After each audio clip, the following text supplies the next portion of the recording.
Physics faculty Vicky Sharma. Today topic is electric current. जैसा कि हम लोगों ने लास्ट लेक्चर में देखा था कि हम लोगों ने आप लोगों को बताया था कि इलेक्ट्रिक सर्किट क्या होते हैं और इलेक्ट्रिक सर्किट के कंपोनेंट्स के बारे में थोड़ा बहुत बताया था मैंने आप लोगों को कि उसमें क्या क्या चीज़ें यूज़ होती हैं। तो वैसे ही आज हम लोगों को टॉपिक देखना है। हम लोगों का जो टॉपिक है वो है बेटा इलेक्ट्रिक करंट। ठीक है, इलेक्ट्रिक करंट को थोड़ा सा हम लोग समझेंगे, इसमें ज़्यादा कुछ है नहीं समझने वाला, तो थोड़ा सा हम लोग देख लेते हैं। इलेक्ट्रिक करंट को बेसिकली हम लोग आई से डिनोट करते हैं। आई क्या होता है? आई का मतलब होता है इलेक्ट्रिक करंट। ठीक है, जिसको हम लोग ईसी से ऐसे दिखा रहे हैं। ठीक, इसकी जो यूनिट होती है यूनिट एम्पियर है। क्या है? एम्पियर। ये हम लोगों का स्टैंडर्ड पैमाने में भी लिया गया है। एसआई स्टैंडर्ड जो हम लोगों को बताता है कि एसआई में हम लोगों ने देखा है कि इसकी यूनिट जो होती है वो एम्पियर होती है। इसका एक शॉर्ट फॉर्मूला अगर हम लोग देखें तो आई इज इक्वल टू होता है बेटा क्यू अपॉन टी। क्या होता है? I is equal to Q upon T. चलिए देखते हैं क्यू का क्या होता है। क्यू की यूनिट होती है कूलम। ठीक है, क्या होती है? कूलम। और टी सेकेंड। अगर हम चाहें इसको तो हम लोग इसको ऐसे भी लिख सकते हैं, कूलम पर सेकेंड। ठीक है, इसी पूरे को एसआई स्टैंडर्ड बोलता है कि ये एम्पियर है। इसी पूरे को एसआई स्टैंडर्ड क्या बोलता है? कि ये एम्पियर है। तो ये थी बात अभी हम लोगों की इलेक्ट्रिक करंट की। अगर इलेक्ट्रिक करंट की एक छोटी सी डेफिनेशन देखें तो हम लोग ये बोल सकते हैं कि रेट ऑफ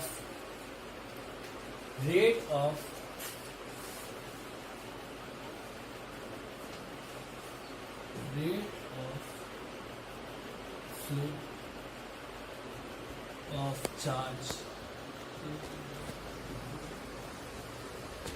एक छोटी सी स्मॉल डेफिनेशन है rate of flow of charge. ठीक है, यानी किसी भी चीज से होगा, कुछ भी होगा, या कोई भी क्रॉस सेक्शन एरिया हो, कोई भी वायर हो, उसमें पर सेकंड में जो चार्ज फ्लो हो रहा होता है। रेट का मतलब होता है हमेशा रेट जो होती है वो टाइमिंग के हिसाब से ली जाती है।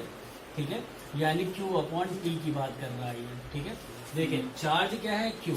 अगर रेट की बात करते हैं तो 1 अपॉन टी, यानी प्रति एकांक समय में, यानी पर यूनिट टाइम की बात कर रहा है। ठीक, अब पर यूनिट टाइम में जितना चार्ज फ्लो होता है इसी को हम लोग क्या बोलते हैं? इलेक्ट्रिक करंट बोलते हैं। अगर आप लोगों ने पहले भी देखा होगा तो फॉर्मूला हम लोगों ने यही लिखा था कि आई इज इक्वल टू क्या होता है बेटा? Q upon T. ठीक है, तो ये तो हो गया हम लोगों का एक छोटा सा टॉपिक जिसकी बात अभी हम लोग कर रहे थे। अब अगर हम लोग यहाँ पे और चीजें समझेंगे तो अभी यहाँ पे हम लोग दूसरी चीजों को भी देख सकते हैं। देखना क्या है कि अब ये तो हम लोगों ने एक जनरल फॉर्मूला देख लिया है।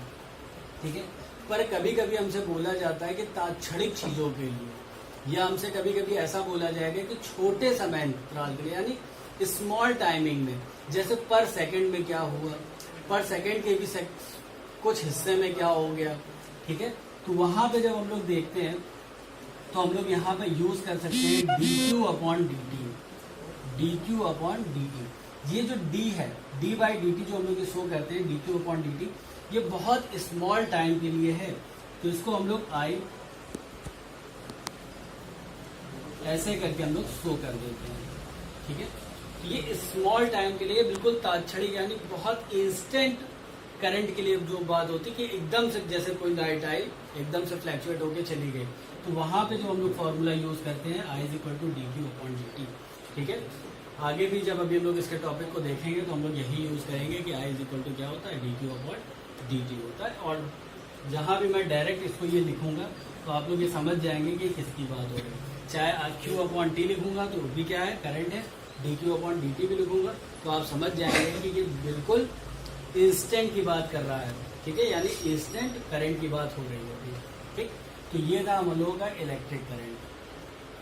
ठीक है, पोटेंशियल कितना होता है, यानी इनके बीच का V जो है पोटेंशियल, इसे फाइंड आउट किया जाता है जो ओम्स लॉ के थ्रू होता है। ठीक है, तो देखिए इसमें जितना भी करंट पास हो रहा होगा वो, ठीक है, और यहाँ पर अगर कोई रेजिस्टेंस लगाया गया है R, ठीक है, तो इन दोनों का मल्टीपल I इंटू R। ठीक है, ये इसका पोटेंशियल डिफरेंस कहलाता है या पोटेंशियल कहलाता है। इसी को हम लोग ओम्स लॉ कहते हैं। ओम्स लॉ बेसिकली किसी सर्किट में फ्लो होने वाले करंट के फ्लोटेशन को मेजरमेंट के लिए बनाया गया था। ठीक है, यानी हम ये कह सकते हैं कि I is equal to V is equal to R। ठीक है, अब यहाँ पे हमें डिपेंड करता है कि सर्किट, या अगर हम यहाँ से चाहे तो रेजिस्टेंस भी निकाल सकते हैं कि रेजिस्टेंस कितना होगा। तो R इज इक्वल टू कितना हो जाएगा, देखिए R को जब छोड़ेंगे तो ये क्या हो जाएगा, V अपॉन I। ये तीनों फॉर्मूले अपनी जगह पे इम्पोर्टेंट है। ठीक है, तीनों फॉर्मूले अपनी जगह पे इम्पोर्टेंट है, यानी रेजिस्टेंस की बात करनी है तो ओम्स लॉ ही होगा। ठीक है, अच्छा रेजिस्टेंस जो होती है इसकी यूनिट ओम होती है। इसकी यूनिट क्या होती है, अगर हम एक दूसरे शब्दों में बोलें तो देखिए V है, V की यूनिट क्या होती है, वोल्ट, और I की यूनिट क्या होती है, एम्पियर। ठीक है, वोल्ट पर एम्पियर भी बोल सकते हैं या हम इसको डायरेक्ट बोल सकते हैं ओम। ठीक है, या इसका एक सिंबल होता है जिसको हम लोग ऐसे करके दिखा सकते हैं। ठीक, तो अब देखिए यहाँ पे हमारे पास सर्किट कॉम्बिनेशन ऑफ रेजिस्टेंस जब हम लोग देखेंगे, कॉम्बिनेशन ऑफ रेजिस्टेंस, जब इसकी बात हम लोग करेंगे तो यहाँ पे दो प्रकार के कॉम्बिनेशन हमें देखने को मिलते हैं। There is two type of combination. First is series and second is parallel. देखिए सीरीज कॉम्बिनेशन क्या होता है, जब हम लोग रेजिस्टेंस को ऐसे एक लाइन में लगवा रहे हैं, जैसे हमारे पास 3 है, 4 है, 5 है, जितने भी रेजिस्टेंस है, अगर इसको हम लोग एक लाइन में लगा दें R1 R2 R3 करके, ठीक है, ये सीरीज बन जाएगी। अच्छा, जब पैरेलल कॉम्बिनेशन की बात हम लोग करते हैं, रेजिस्टेंस का पैरेलल कॉम्बिनेशन देखेंगे तो इसमें क्या होता है, रेजिस्टेंस को ऐसे लगाया जाता है, एक के ऊपर एक नीचे ऐसे। ठीक है, ये जो उनको दिख रहा है ये पैरेलल है।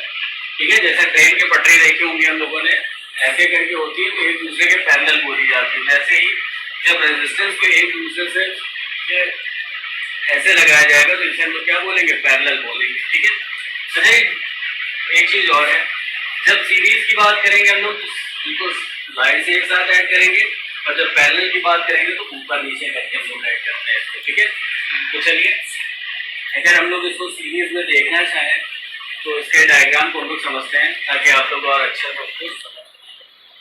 ठीक है, आप लोगों ने नोट कर लिया होगा तो इसको थोड़ा सा बता देता हूँ। चलिए, तो देखिए जब सीरीज की बात हो रही है, सीरीज में हम लोग तो यहाँ पे देखिए हम लोगों ने क्या किया है, 3 रेजिस्टेंस ले रहे हैं हम लोग। ठीक है, इसको हम लोगों ने एक सर्किट से कर दिया है, यहाँ पे एक बैटरी लगा देते हैं, इसमें पॉजिटिव और निगेटिव टर्मिनल होगा, इसमें धारा जो है या करंट जो है वो I फ्लो कर रहा है। ठीक है, यहाँ पे ये R1 है, ये R2 है और ये R3। अगर यहाँ देखा जाए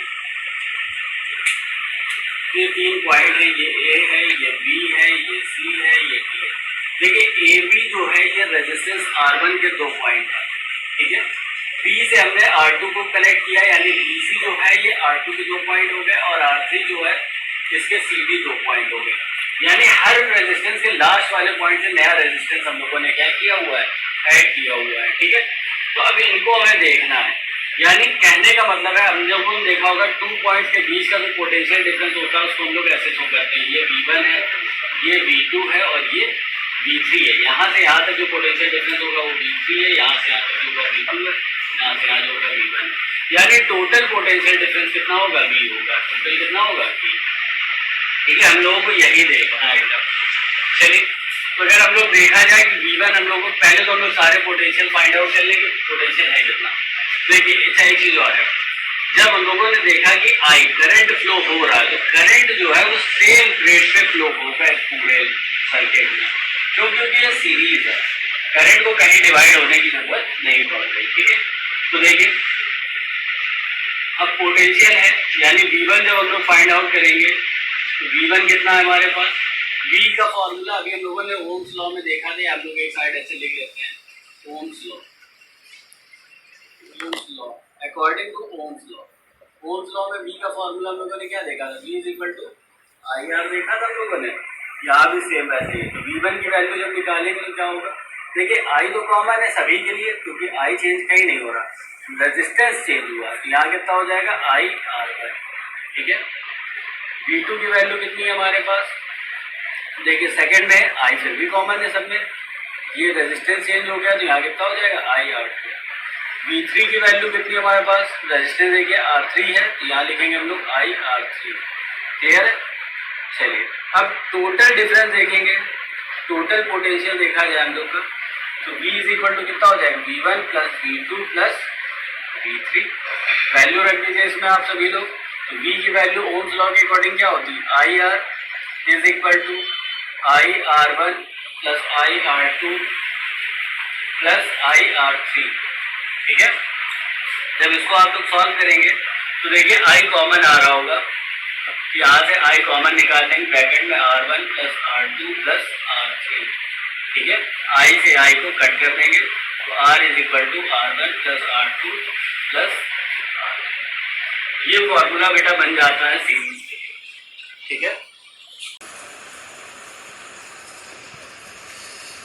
कार्बन रेजिस्टेंस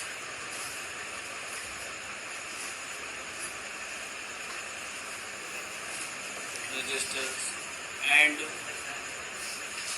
कलर कोडिंग, ठीक है। तो ये एक छोटा सा टॉपिक है जिसको हम लोगों को थोड़ा ध्यान से देखना है कि कैसा है इसका carbon resistors and colour coding. ये होता क्या है, देखिए हम लोगों ने देखा होगा कि मार्केट में हम लोगों के पास इस टाइप के छोटे छोटे रेजिस्टेंस मिलते हैं हम लोगों को, ऐसे देखा होगा इलेक्ट्रॉनिक डिवाइस में इतनी छोटी छोटी बहुत सारी चीज़ें लगी होती हैं, ऐसी गोल होती हैं, वाइट कलर की भी होती है, देखा होगा आप लोगों ने, देखा है कि नहीं देखा, बिल्कुल छोटे छोटे रहते हैं, बिल्कुल एक एक दो दो रुपए के बिल्कुल पतले पतले आते हैं जरा जरा से। सभी इलेक्ट्रॉनिक डिवाइस में ये जरूर लगा होता है, और कुछ हो चाहे ना हो ये जरूर आपको मिलेगा। कभी देखा होगा छोटे से होते हैं, बिल्कुल छोटे से, इस साइड में भी होते हैं, देखो इसे, इनका शेप कुछ ऐसा भी होता है जैसे ये लगा हुआ है, इधर इधर इधर इधर ऐसे भी होते हैं, बिल्कुल छोटे छोटे होते हैं, ठीक है।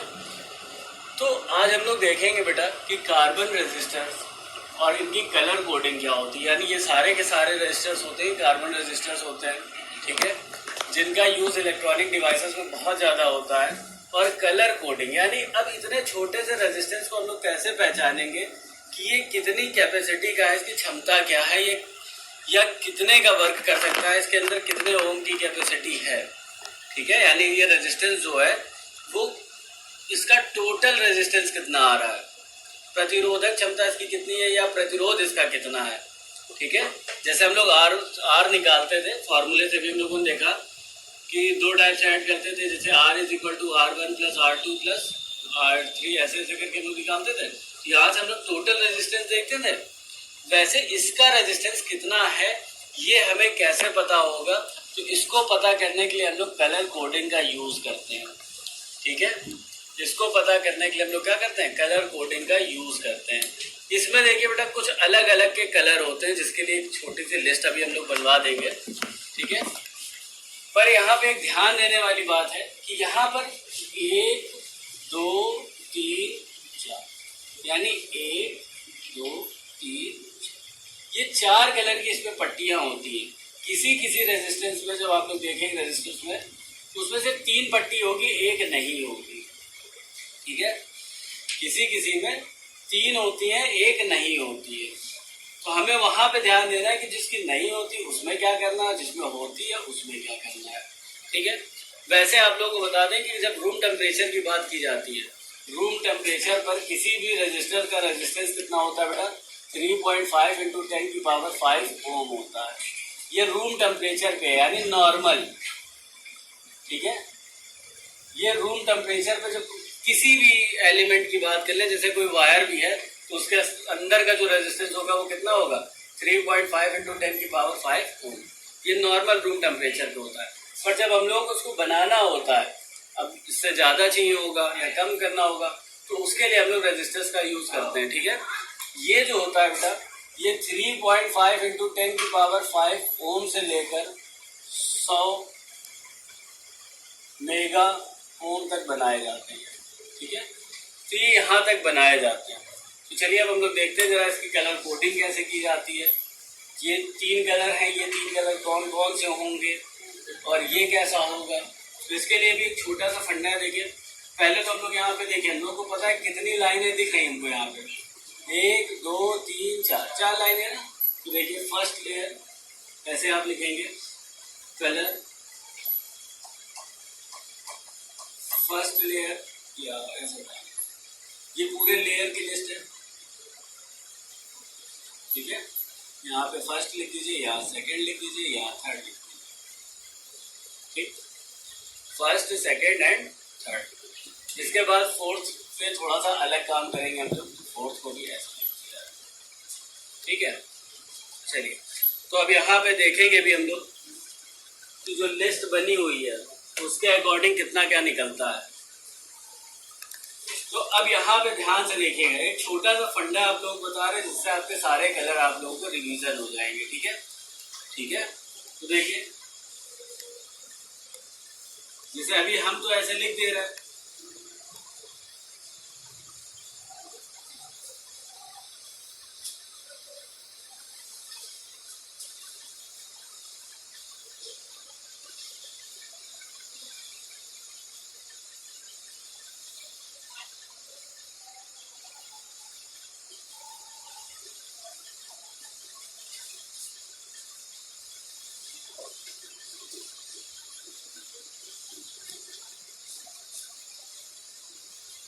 देखिए black brown red orange yellow green blue violet, ठीक, ग्रे वाइट। ठीक, तो ये इतने कलर होते हैं बेटा। ठीक, ये जितने तीनों पट्टियों के जो 3 पट्टियां होती हैं उनके कलर आपको ये मिलेंगे, ब्लैक यानी कि काला,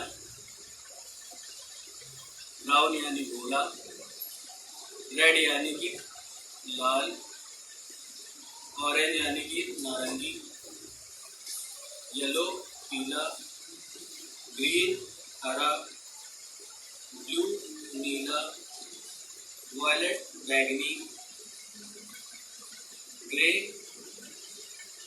ग्रे ग्रे ही होता मेरे हिसाब से, ग्रे वाइट सफेद।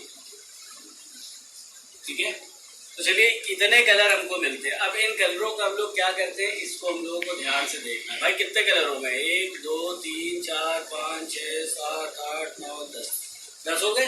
अब जब फर्स्ट देखो पहली लेयर की जब हम लोग बात कर रहे हैं तो इसके लिए देखिए 0 1 2 3 4 5 6 7 8 9 ये नंबरिंग रख रही है हमको सबकी। ठीक है, उसके बाद जब सेकेंड लेयर की बात करेंगे तो सेम नंबरिंग 0 1 2 3 4 5 6 7 8 9।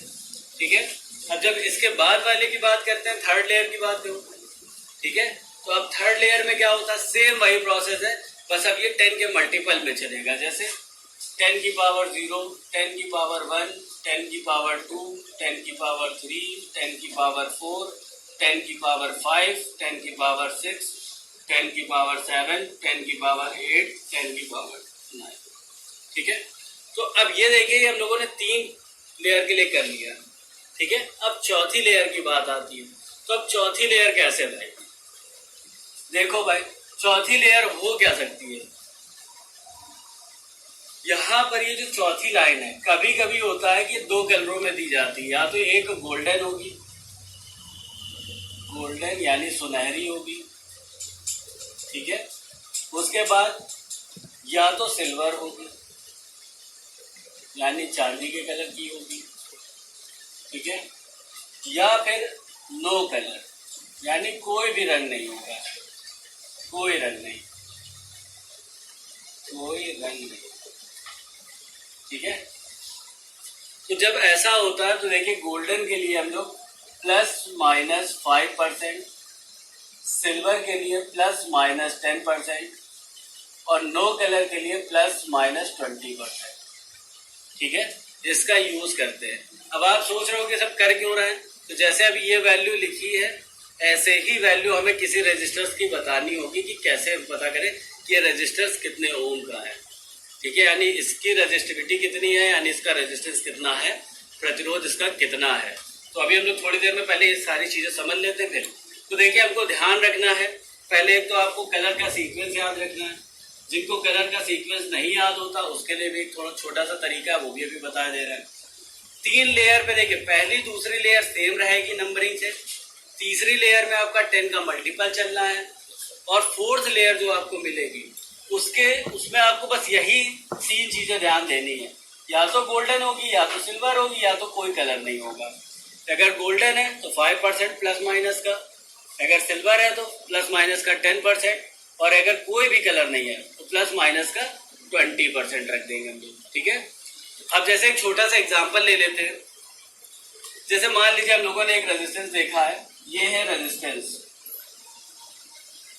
ठीक है, ऐसे करके बहुत सारे छोटे छोटे रेजिस्टेंस होते हैं। आप लोग कोई भी इलेक्ट्रॉनिक डिवाइस तोड़ना तो हमको दिखाना, मैं आपको निकाल के दिखा देंगे। ठीक है, चलिए ये देखिए यहाँ पे आ गया। ठीक है, अब हमने माना कि पहली वाली जो लाइन थी ये ब्लैक कलर की है। ठीक है, दूसरी लेयर ऑरेंज की है। ठीक है, थर्ड लेयर जो है ये ग्रीन की है। ठीक है, फोर्थ वाली ये जो है इस पे हमने मान लिया कि सिल्वर कलर की है। ठीक है, अब हमें बताना है कि इसकी रेजिस्टिविटी कितनी है। क्या बता पाएंगे हम लोग? बिल्कुल बता पाएंगे। देखिए कैसे बताया जाएगा भाई। अब इस टोटल रेजिस्टेंस की रेजिस्टिविटी देखनी है अगर हम लोगों को, तो हम लोग कैसे देखें? ब्लैक कलर है भाई, ब्लैक का रंग कितना, नंबर कितना है? 0, रख दिया 0। उसके बाद देखिए दूसरा कौन सा, ऑरेंज है, 3 लिख दिया। ये कितना हो गया? 0, 3 हो गया। अब 10 का मल्टीपल है, यानी यहाँ मल्टीप्लिकेशन का सिंबल लगाइए। ग्रीन का कितना नंबर है? देखिए 10 की पावर 5 लिखा है, तो 10 की पावर 5 लिख दीजिए। ठीक है, अब उसके बाद चौथा देखिए क्या है, सिल्वर है। सिल्वर के लिए कितना रखेंगे हम लोग? +-10। देखिए +-10%। ठीक है, वैसे हालांकि इसको देखिए लिखने को तो हम लोग ऐसे लिख देते हैं +-10%। ठीक, ये इसकी रेजिस्टिविटी निकल आए। अब इसमें देखिए ये जो है इसका, जैसे 0, 3 × 10 की पावर 5 ओम, ये जो है ये इस वाले रेजिस्टेंस की रेजिस्टिविटी है। अब ये +-10% क्या है, यानी ये इसकी जो रेजिस्टिविटी है वो +-10% में ऊपर नीचे यानी फ्लैक्चुएट हो सकती है। 10% ज्यादा भी हो सकती है, 10% कम भी हो सकती है। तो ये हमको ऐसे मिल गया। ठीक है, यानी +-10%। ये रेशियो दिया होता है कि 10% जो है कभी ज्यादा भी हो जाएगा, कभी कम भी हो जाएगा। ठीक है, तो इसी टाइप से हम किसी भी रेजिस्टेंस की रेजिस्टिविटी देख सकते हैं। अगर हमारे पास कोई रेजिस्टेंस निकाला हमने इलेक्ट्रॉनिक डिवाइस से, उसमें देखा कौन कौन सा कलर है, कलर देखा, तुरंत हम उसको देख के बता देंगे कि इसका रेजिस्टेंस कितना होगा। ठीक है, और जिसमें कोई कलर नहीं, जैसे यहाँ पे सिल्वर लिखा था हमने, अगर यहाँ सपोज कोई कलर ही नहीं होता तो यहाँ हम लोग कितना लिख देते? +-20%। अगर गोल्डन का होता तो +-5%। ये बातें क्लियर हो रही है आप लोगों को? ठीक है, तो अब छोटी सी बात आ गई कि सर ये सब तो ठीक है, अब ये कलर याद कैसे होंगे भाई? इतना एक सीक्वेंस है, याद करना भी थोड़ा बड़ा काम होता है ना। तो देखिए इसको याद करने के लिए आप लोगों को एक छोटा सा तरीका लगाना है। छोटा सा, बिल्कुल छोटा सा तरीका है। देखिए एक स्मॉल तरीका लिखे दे रहे हैं, जिसको अभी आप लोग पढ़ेंगे तो आप लोगों को हंसी भी आएगी। ठीक है, देखिए बीबी रोए। ठीक, उसके बाद देखो बीबी रोए तक कहाँ हो गया? देखो बी से ब्लैक, बी से ब्राउन, आर से रेड, ओ से ऑरेंज, वाई से येलो, बीबी रोए हो गया। उसके आगे देखो, अब यहाँ देखो GBYGW है, तो देखिए great boy very good wife, ठीक है। बीबी रोए great boy very good wife. याद हो गई कलर कोडिंग। देखिए black, brown, red, orange, yellow, green, blue, violet, grey, white. Sequence है 10 नंबर का, 10 नंबर क्लियर हो गए, 10 हो गए 10। अब आपको पता है पहली लेयर और दूसरी लेयर में आपको क्या करना है, 0 से लेकर 9 तक की गिनती लिखनी है। पहली लेयर भी सेम है, दूसरी लेयर भी सेम है। तीसरी लेयर में क्या करना है, वही गिनती है, बस 10 के ऊपर पावर में चली जाएगी वो, ठीक है। तो 10 के ऊपर देखिए 10 की पावर 0, 10 की पावर 1, 10 की पावर 2, 10 की पावर 3, 10 की पावर 4। तो ऐसे करके हम लोगों ने पावर पे बना लिया, ठीक है। तो ये सारे के सारे फॉर्म में निकल आए। उसके बाद चौथी लेयर में हमको कलर के लिए कोई फंडा तो याद करने की जरूरत है। 3 ही बात हो सकती है, या तो गोल्डन हो गया, सिल्वर हो गया, कोई कलर नहीं होगा। गोल्डन है तो 5%, सिल्वर है तो 10%, और कोई कलर नहीं तो 20%। अब इन 3 कलर को देख के हम लोग इसकी रेजिस्टिविटी बता सकते हैं किसी भी रेजिस्टेंस की। अगर हमें कोई रेजिस्टेंस मिल जाता है तो उसकी रेजिस्टिविटी बताना हम लोगों के लिए शायद ईजी हो गया होगा, ठीक है। तो स्टूडेंट्स इसको आप लोग नोट कर लेंगे, और ये आज का टॉपिक था। आई होप सो आप लोग को समझ में आया होगा। Thank you. Today topic is combination of resistance in parallel. Last topic हम लोगों ने देखा था कि हम लोगों ने कॉम्बिनेशन ऑफ रेजिस्टेंस का सीरीज देखी थी। आज जो हम लोगों का टॉपिक है वो पैरेलल में है, ठीक है।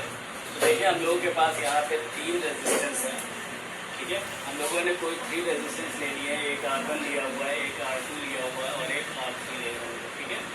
देखिए हम लोगों ने क्या किया, यहाँ पर ऐसे करके एक लगा दिया, ये एक यहाँ पे लगा दिया लोगों ने, ठीक है। एक ये पैरेलल है, एक के ऊपर एक ऐसे लगाने को हम लोग पैरेलल बोलते हैं, ठीक है। इसको हम लोग ने यहाँ पर हम लोगों ने तीनों को एक ही पॉइंट से ऐड करना है, ठीक है। ये जो पॉइंट है और ये जो पॉइंट है, ये पॉइंट ए और ये पॉइंट बी, ठीक है। देखिए ये वाला रेजिस्टेंस R1, ये रेजिस्टेंस R2 और ये वाला रेजिस्टेंस R3, ठीक है। तो देखिए 3 रेजिस्टेंस को हम लोगों ने इन पैरेलल में कंबाइन कर दिया, यानी कॉम्बिनेशन एक दे दिया है। और इन तीनों को इसके जो फर्स्ट वाले पॉइंट है, ये वाला जो पॉइंट था, इनको ए पॉइंट से, और लास्ट वाला जो सेकेंड पॉइंट था इनका, इनको बी पॉइंट से ऐड कर दिया, ठीक। अब यहाँ पे हम लोगों ने देखा कि पॉइंट ए और पॉइंट बी को हम लोग एक बैटरी से कनेक्ट करा देंगे, ठीक है। एक बैटरी से कनेक्ट कराएंगे, जिसका ये प्लस है, ये माइनस।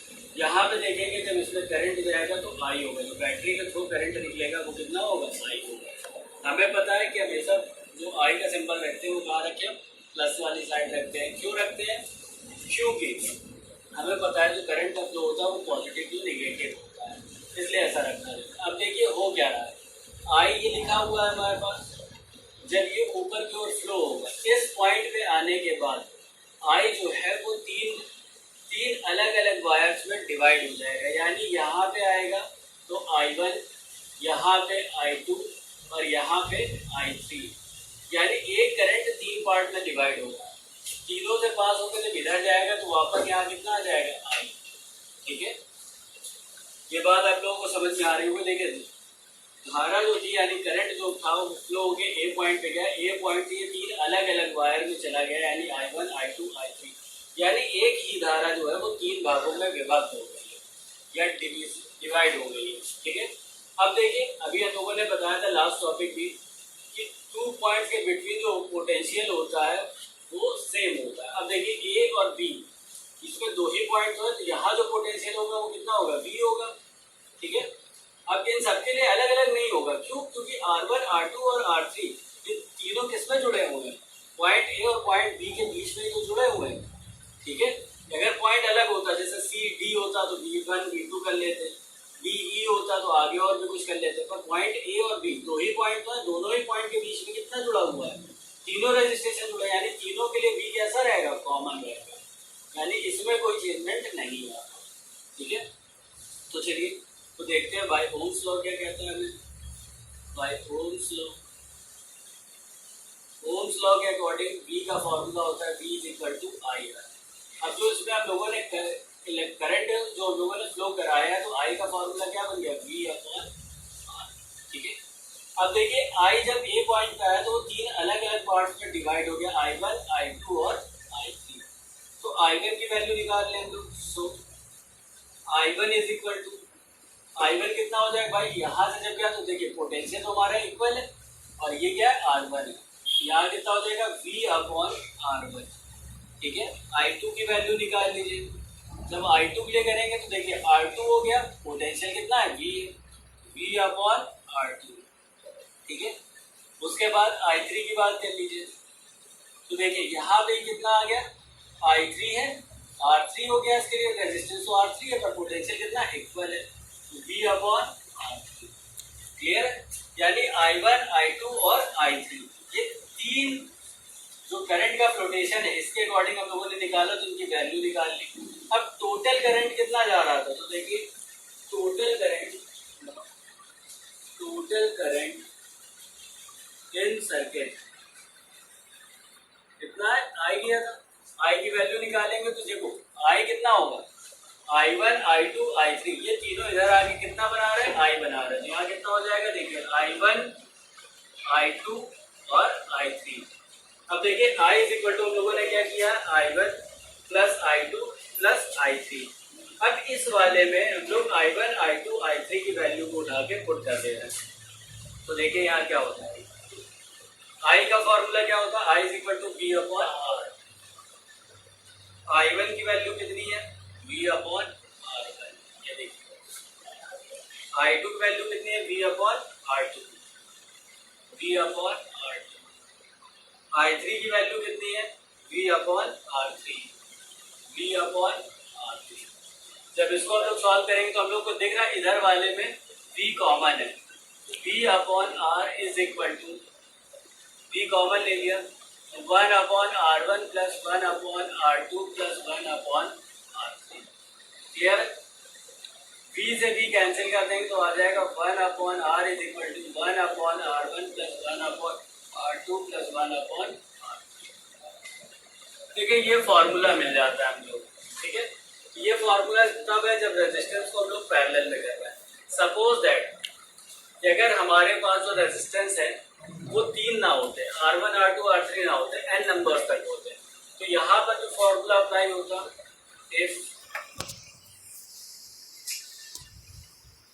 रेजिस्टेंस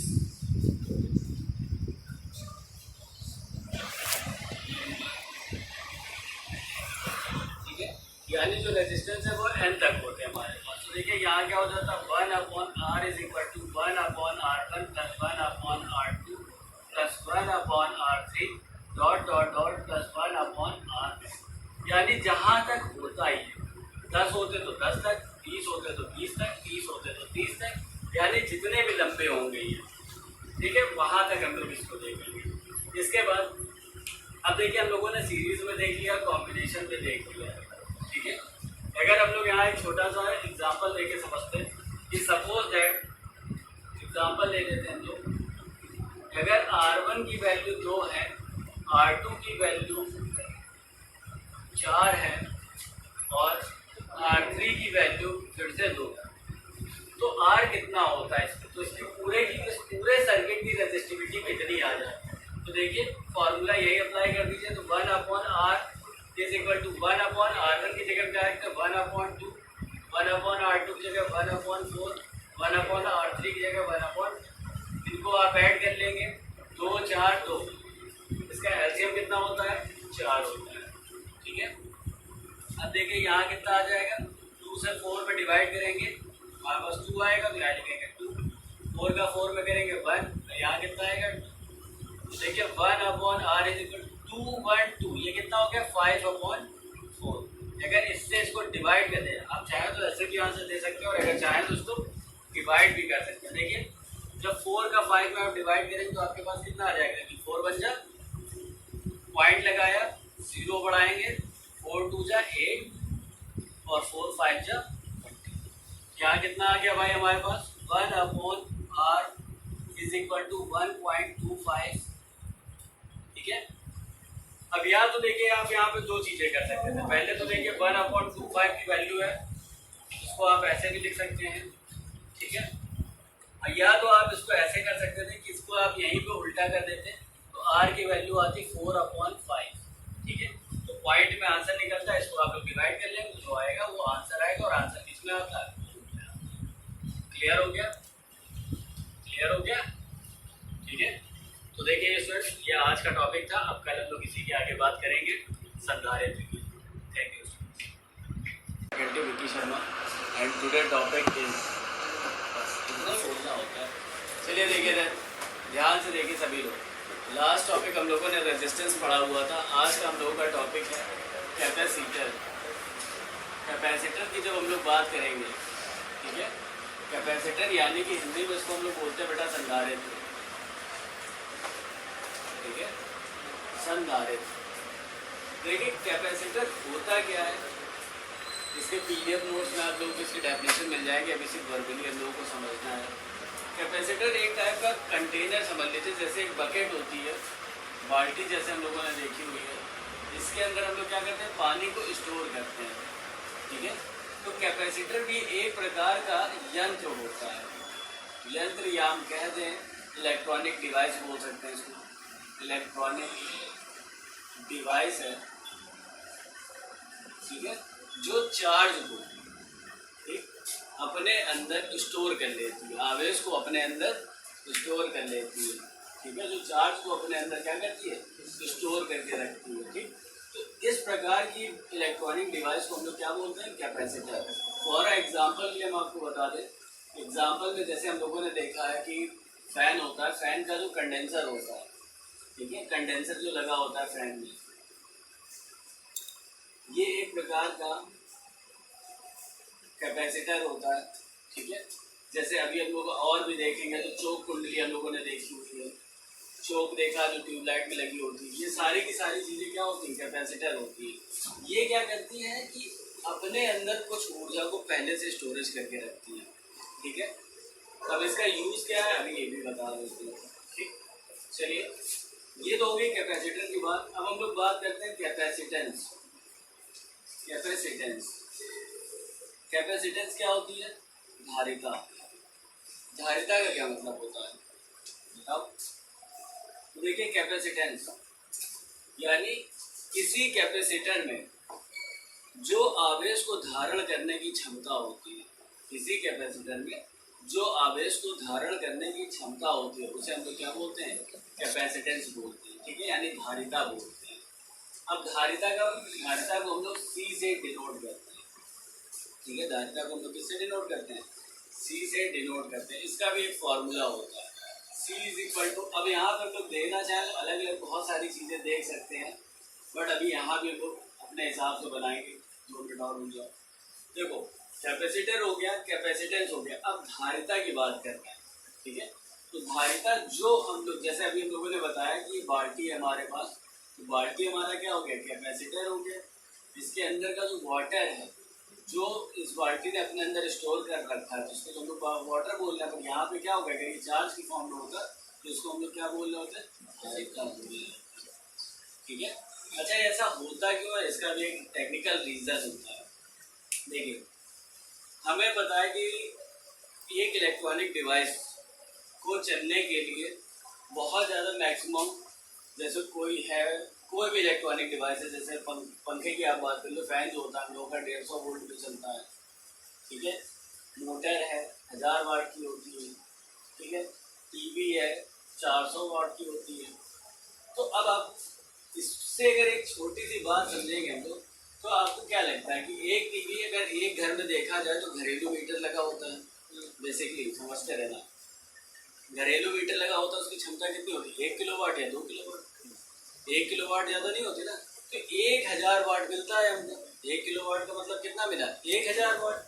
अब अगर आप ये सोच के देखिए कि अगर 1000 वाट हमको मिलता ही है, और अगर उसमें हमने मोटर चला दी तो 1000 वाट क्या खत्म नहीं हो जाएगा, खत्म हो जाएगा ना। पर ऐसा क्या होता है कि 1000 किलोवाट हमको, मतलब 1000 वाट हमें मिला है, यानी 1 किलोवाट हमें मिला है, फिर भी सारे अप्लायंसेस चलते रहते हैं और पूरी बिजली भी नहीं लगती उसमें। उसका सीधा सा सिंपली रीज़न होता है कैपेसिटर, ठीक है। देखिए, किसी चीज़ को चालू होने के लिए, जैसे ये पंखा है या कोई भी चीज़ है, जैसे किसी का वोल्ट है 600 वोल्ट का, उसको चालू होने के लिए 600 वोल्ट चाहिए होता है, बस सिर्फ चालू होने के लिए, कंटिन्यू होने के लिए नहीं चाहिए होता है। ठीक है, जैसे हम लोगों ने देखा होगा 3 स्टार 4 स्टार रेटिंग या लोग पास इलेक्ट्रॉनिक डिवाइसेज आते हैं, इसमें 4 स्टार 5 स्टार करके ऐसे दिखाते हैं हम लोग।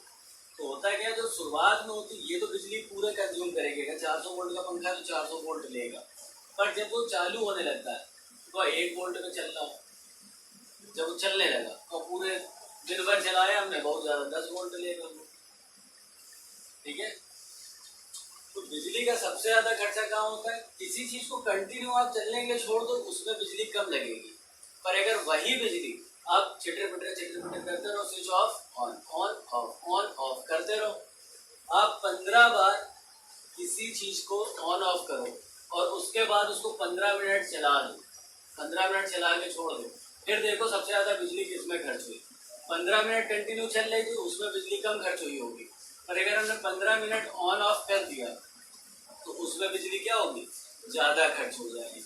तो ऐसा क्यों होता है, सिर्फ इस कैपेसिटर के कारण होता है। कैपेसिटर क्या करता है कि जैसे हम लोग एक कैपेसिटर लगा, जैसे आप लोगों ने देखा होगा जेट पंप होता है, मोटर होता है, वहां पर भी एक छोटी सी डिब्बी लगी होती है वाइट कलर की, मोटर के जस्ट बगल में एक डिब्बी फिट की जाती है, वो भी कैपेसिटर होता है। ये क्या करता है कि जैसे हम लोग पंखा चलाते हैं, ठीक, बिजली जैसे इस पर हल्की सी भी पहुंचती है तो ये पंखे को पूरी की पूरी बिजली दे देता है, ये अपने अंदर की स्टोरेज बिजली जो होती है ये पूरी दे देगा उसको, और जैसे उसको पूरी बिजली मिलेगी पंखा चालू हो जाता है तुरंत। पंखे के बगल में वो रेगुलेटर होता है, रेगुलेटर की बात हम लोग नहीं कर रहे, जैसे कि जो डिवाइस होता है, जैसे पंखा है, पंखे के ऊपर व्हाइट कलर की एक डिब्बी लगी होती है, देखा होगा कंडेंसर जिसको हम लोग बोलते हैं, उसकी बात हो रही है।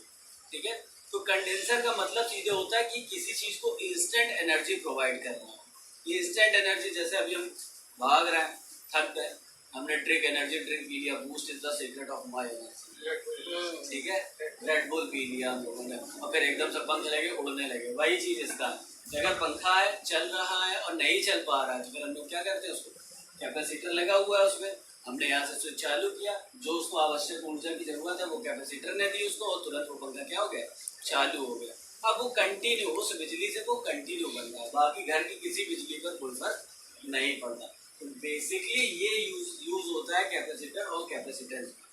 ठीक है, कैपेसिटेंस क्या है, जो कैपेसिटर स्टोरेज करता है, ठीक, और कैपेसिटर क्या है, जो जैसे धारिता है, यानी जो चार्ज हम स्टोरेज करते हैं उसे हम लोग क्या, जिसमें हम लोग चार्ज स्टोरेज कर रहे हैं उसको हम लोग क्या बोलते हैं, कैपेसिटर बोलते हैं। ठीक है, उसको पॉज,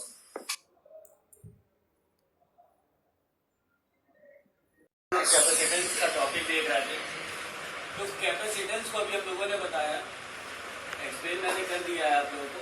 तो कैपेसिटेंस यानी कि धारिता, हिंदी में इसको तो क्या बोलते हैं, धारिता। धारिता का एक फॉर्मूला होता है बेटा, फॉर्मूला क्या होता है, C is equal to Q upon we.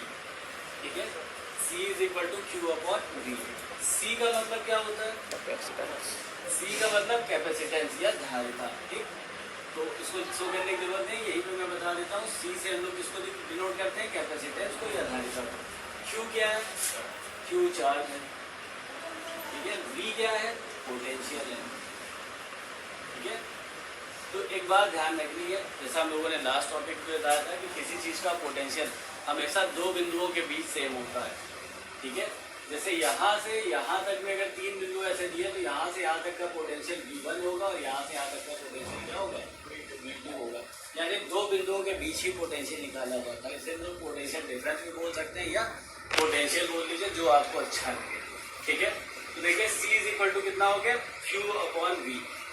अगर इसका हम लोग मात्रक देख लेंगे, मात्रक या यूनिट देखेंगे आप इसकी, तो देखिए यूनिट इसकी क्या बनती है, Q, चार्ज की यूनिट क्या होती है, कूलाम, और पोटेंशियल की यूनिट क्या होती है, वोल्ट। ठीक है, तो कूलाम पर वोल्ट भी हम लोग लिख सकते हैं या सीधे सीधे हम लिखते हैं, इसकी SI यूनिट होती है बेटा फैरेड। ठीक है, इसकी SI यूनिट कितनी होती है, फैरेड होती है। ठीक है, अब यहाँ पे एक चीज और आती है, नैनो फैरेड होता है, पिको फैरेड होता है, माइक्रो फैरेड होता है। ठीक है, तो देखिए ये क्लियर है था।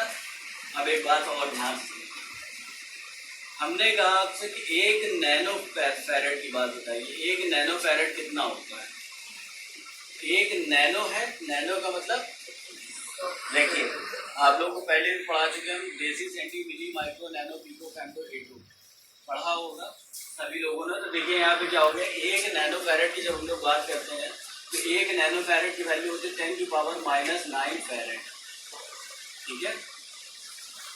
एक पिको फैरेड की अगर हम लोग बात करें, पिको फैरेड, तो इसकी वैल्यू कितनी होगी 10⁻12 फैरेड, ठीक है। अगर एक माइक्रो फैरेड की हम लोग बात करते हैं,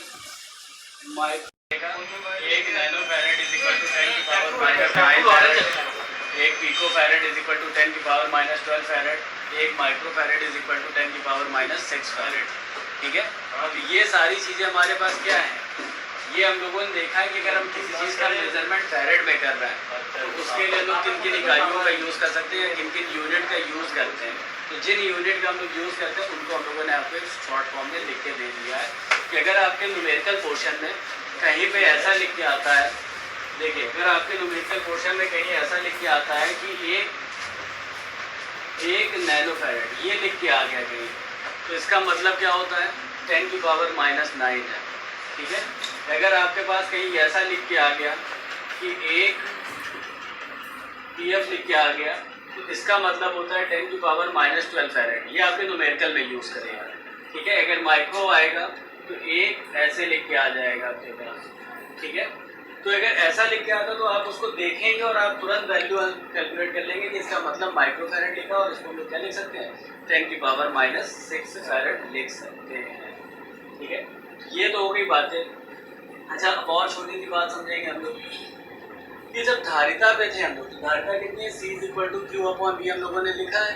जैसे हम लोग रेजिस्टेंस की बात करते थे, रेजिस्टिविटी, वैसे ही हम लोग संधारित्र की बात करते हैं, ठीक है। संधारित्र को भी हम लोग कॉम्बिनेशन में दे सकते हैं क्योंकि संधारित्र एक प्रकार का इलेक्ट्रॉनिक डिवाइस है, तो इसको भी हम लोग दो प्रकार से कॉम्बिनेशन में लेते हैं, ठीक है। तो जब कंबाइन करेंगे,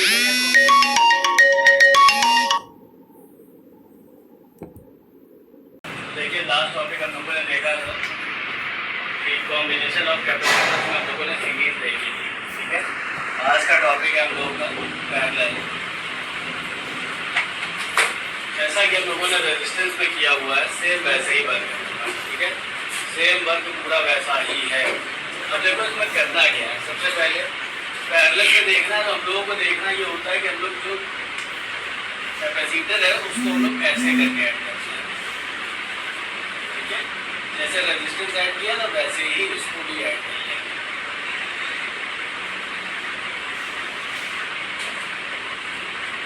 ये हम लोगों ने इसको ऐड कर दिया।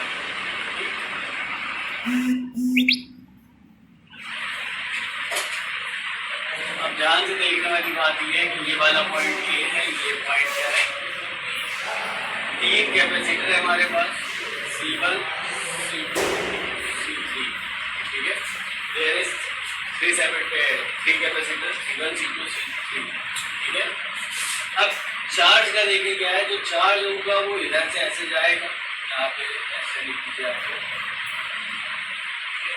जो चार्ज है वो इधर से होकर ऐसे जाएगा तो Q, जैसे उसमें क्या हो रहा था करंट फ्लो हो रहा था, ठीक है। अब चार्ज यहाँ तो Q है, जब यहाँ आएगा तो क्या हो जाएगा, इस वाले पॉइंट पे Q1 हो जाएगा, Q1 हो जाएगा, ठीक।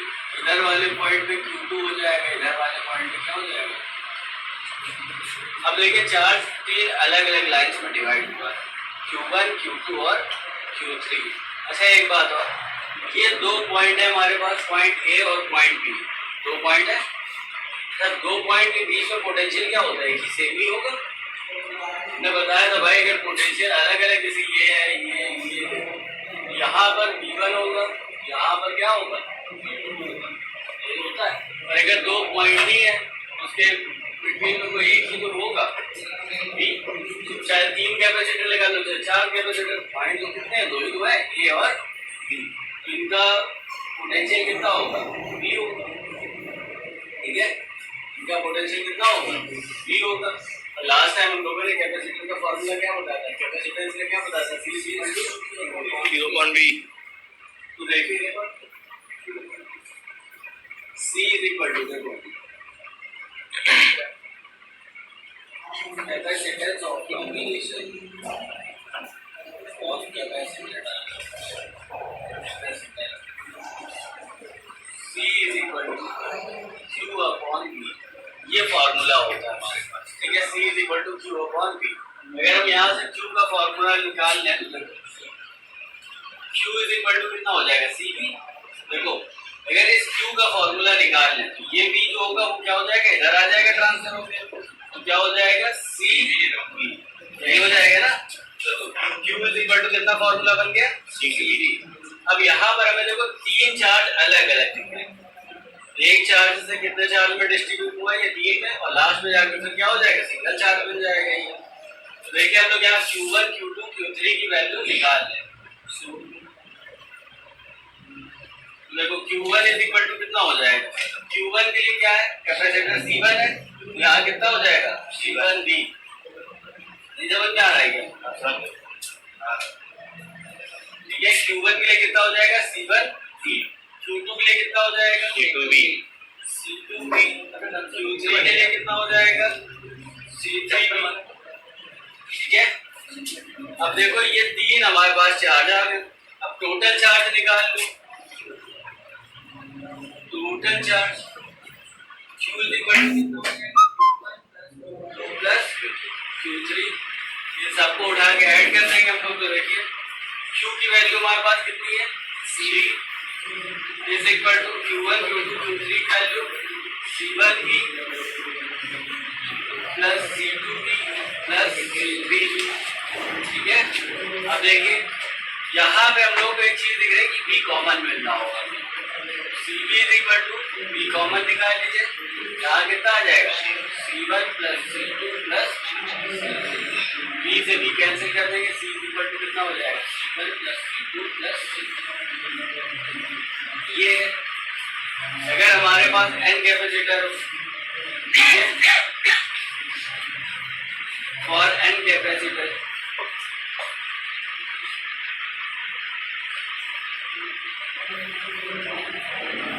देखिए फॉर्मूला क्या बनेगा, C is equal to C1 plus C2 plus C3 dot dot dot C।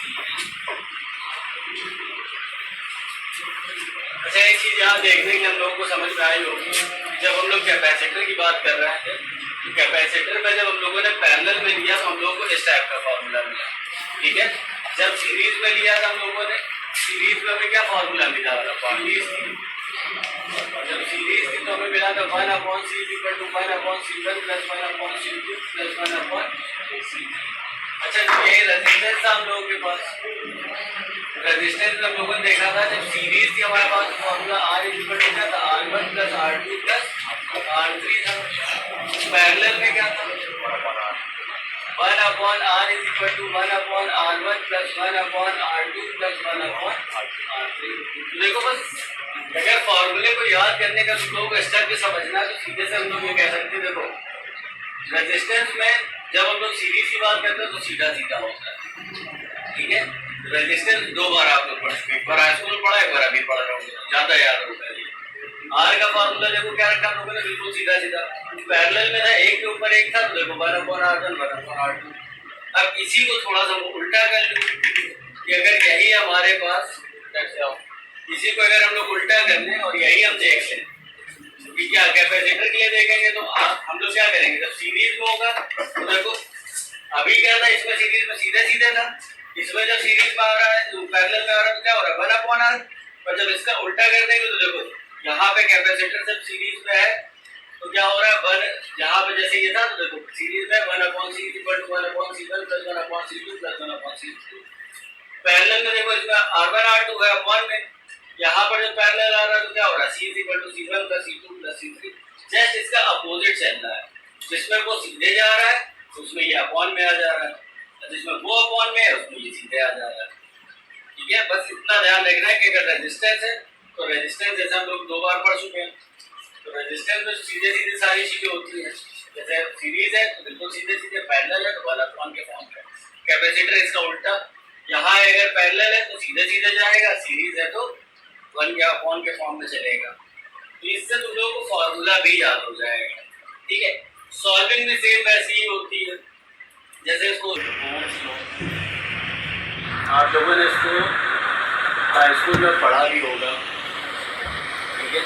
तो ओम्स लॉ होता क्या है, कहने का मतलब है अगर कोई सर्किट है हमारे पास तो उस सर्किट में जो दो बिंदुओं के बीच या दो पॉइंट्स हैं, जैसे मान लीजिए ये ए है और ये बी है, तो इनके बीच में, ठीक है, पोटेंशियल कितना होता है, यानी इनके बीच का V जो है पोटेंशियल, इसे फाइंड आउट किया जाता है जो ओम्स लॉ के थ्रू होता है। ठीक है, तो देखिए इसमें जितना भी करंट पास हो रहा होगा वो, ठीक है, और यहाँ पर अगर कोई रेजिस्टेंस लगाया गया है R, ठीक है, तो इन दोनों का मल्टीपल I इंटू R, ठीक है, ये इसका पोटेंशियल डिफरेंस कहलाता है या पोटेंशियल कहलाता है। इसी को हम लोग ओम्स लॉ कहते हैं। ओम्स लॉ बेसिकली किसी सर्किट में फ्लो होने वाले करंट के फ्लोटेशन को मेजरमेंट के लिए बनाया गया था। ठीक है, यानी हम ये कह सकते हैं कि I is equal to V is equal to R। ठीक है, अब यहाँ पे हमें डिपेंड करता है कि सर्किट, या अगर हम यहाँ से चाहे तो रेजिस्टेंस भी निकाल सकते हैं कि रेजिस्टेंस कितना होता है। तो R इज इक्वल टू कितना हो जाएगा, देखिए R को जब छोड़ेंगे तो ये क्या हो जाएगा, V अपॉन I। ये तीनों फॉर्मूले अपनी जगह पे इम्पोर्टेंट है। ठीक है, तीनों फॉर्मूले अपनी जगह पे इम्पोर्टेंट है, यानी रेजिस्टेंस की बात करनी है तो ओम्स लॉ ही होगा। ठीक है, अच्छा, रेजिस्टेंस जो होती है इसकी यूनिट ओम होती है। इसकी यूनिट क्या होती है, ओम। अगर हम एक दूसरे शब्दों में बोलें तो देखिए V है, V की यूनिट क्या होती है, वोल्ट, और I की यूनिट क्या होती है, एम्पियर। ठीक है, वोल्ट पर एम्पियर भी बोल सकते हैं या हम इसको डायरेक्ट बोल सकते हैं ओम। ठीक है, या इसका एक सिंबल होता है जिसको हम लोग ऐसे करके दिखा सकते हैं। ठीक, तो अब देखिए यहाँ पे हमारे पास सर्किट कॉम्बिनेशन ऑफ रेजिस्टेंस जब हम लोग देखेंगे, कॉम्बिनेशन ऑफ रेजिस्टेंस, जब इसकी बात हम लोग करेंगे तो यहाँ पे दो प्रकार के कॉम्बिनेशन हमें देखने को मिलते हैं। There is two type of combination.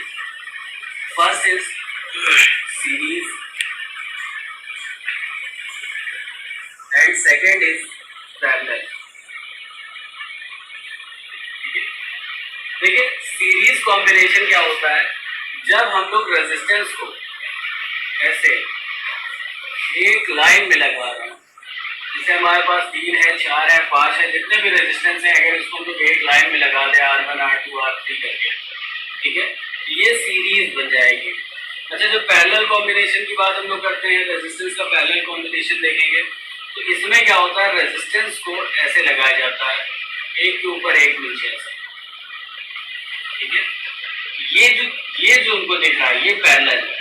ठीक है, जैसे ट्रेन की पटरी देखी होंगी हम लोगों ने, ऐसे करके होती है तो एक दूसरे के पैरेलल बोली जाती है। वैसे ही जब रेजिस्टेंस को एक दूसरे से ऐसे लगाया जाएगा तो इसे हम लोग क्या बोलेंगे, पैरेलल बोलेंगे। ठीक है, अच्छा एक चीज और है, जब सीरीज की बात करेंगे हम लोग तो इनको लाइन से एक साथ ऐड करेंगे, और जब पैरेलल की बात करेंगे तो ऊपर नीचे करके हम लोग ऐड करते हैं इसको। ठीक है, तो चलिए अगर हम लोग इसको सीरीज में देखना चाहें तो इसके डायग्राम को हम लोग समझते हैं ताकि आप लोग और अच्छे से समझ। ठीक है, आप लोगों ने नोट कर लिया होगा तो इसको थोड़ा सा बता देता हूँ। चलिए, तो देखिए जब सीरीज की बात हो रही है, सीरीज में हम लोग तो यहाँ पे देखिए हम लोगों ने क्या किया है, 3 रेजिस्टेंस ले रहे हैं हम लोग। ठीक है, इसको हम लोगों ने एक सर्किट से कनेक्ट कर दिया है। यहाँ पे एक बैटरी लगा देते हैं, इसमें पॉजिटिव और निगेटिव टर्मिनल होगा। इसमें धारा जो है या करंट जो है वो I फ्लो कर रहा है। ठीक है, यहाँ पे ये R1 है, ये R2 है और ये R3। अगर यहाँ देखा जाए ये 3 पॉइंट है, ये A है, ये B है, ये C है, ये D है। देखिए AB जो है ये रेजिस्टेंस R1 के 2 पॉइंट है। ठीक है, B से हमने R2 को कनेक्ट किया, यानी BC जो है ये R2 के 2 पॉइंट हो गए, और R3 जो है इसके CD 2 पॉइंट हो गए। यानी हर रेजिस्टेंस के लास्ट वाले पॉइंट से नया रेजिस्टेंस हम लोगों ने क्या किया हुआ है, ऐड किया हुआ है। ठीक है, तो अब इनको हमें देखना है।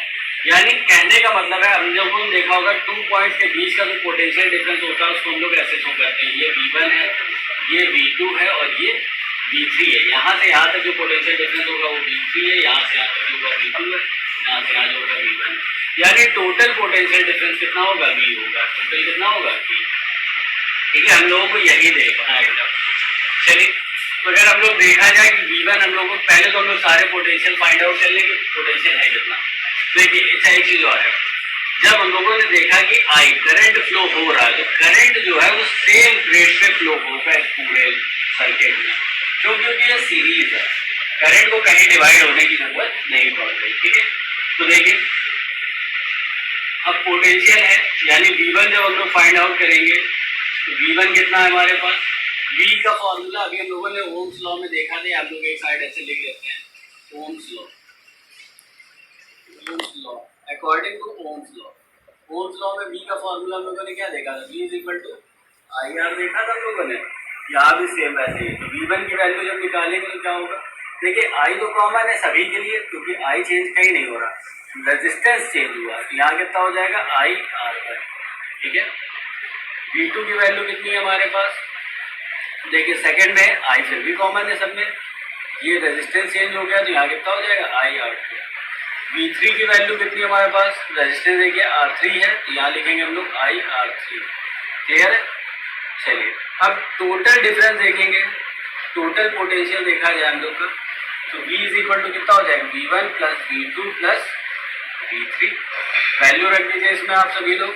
तो V की वैल्यू ओम्स लॉ के अकॉर्डिंग क्या होती है? IR is equal to IR1 plus IR2 plus IR3। ठीक है, जब इसको आप लोग सॉल्व करेंगे तो देखिए I कॉमन आ रहा होगा, यहाँ से I कॉमन निकाल लेंगे, ब्रैकेट में R1 plus R2 plus R3। ठीक है, I से I को कट कर देंगे तो R is equal to R1 plus R2 plus R3। ये फॉर्मूला बेटा बन जाता है सीरीज के लिए। ठीक है,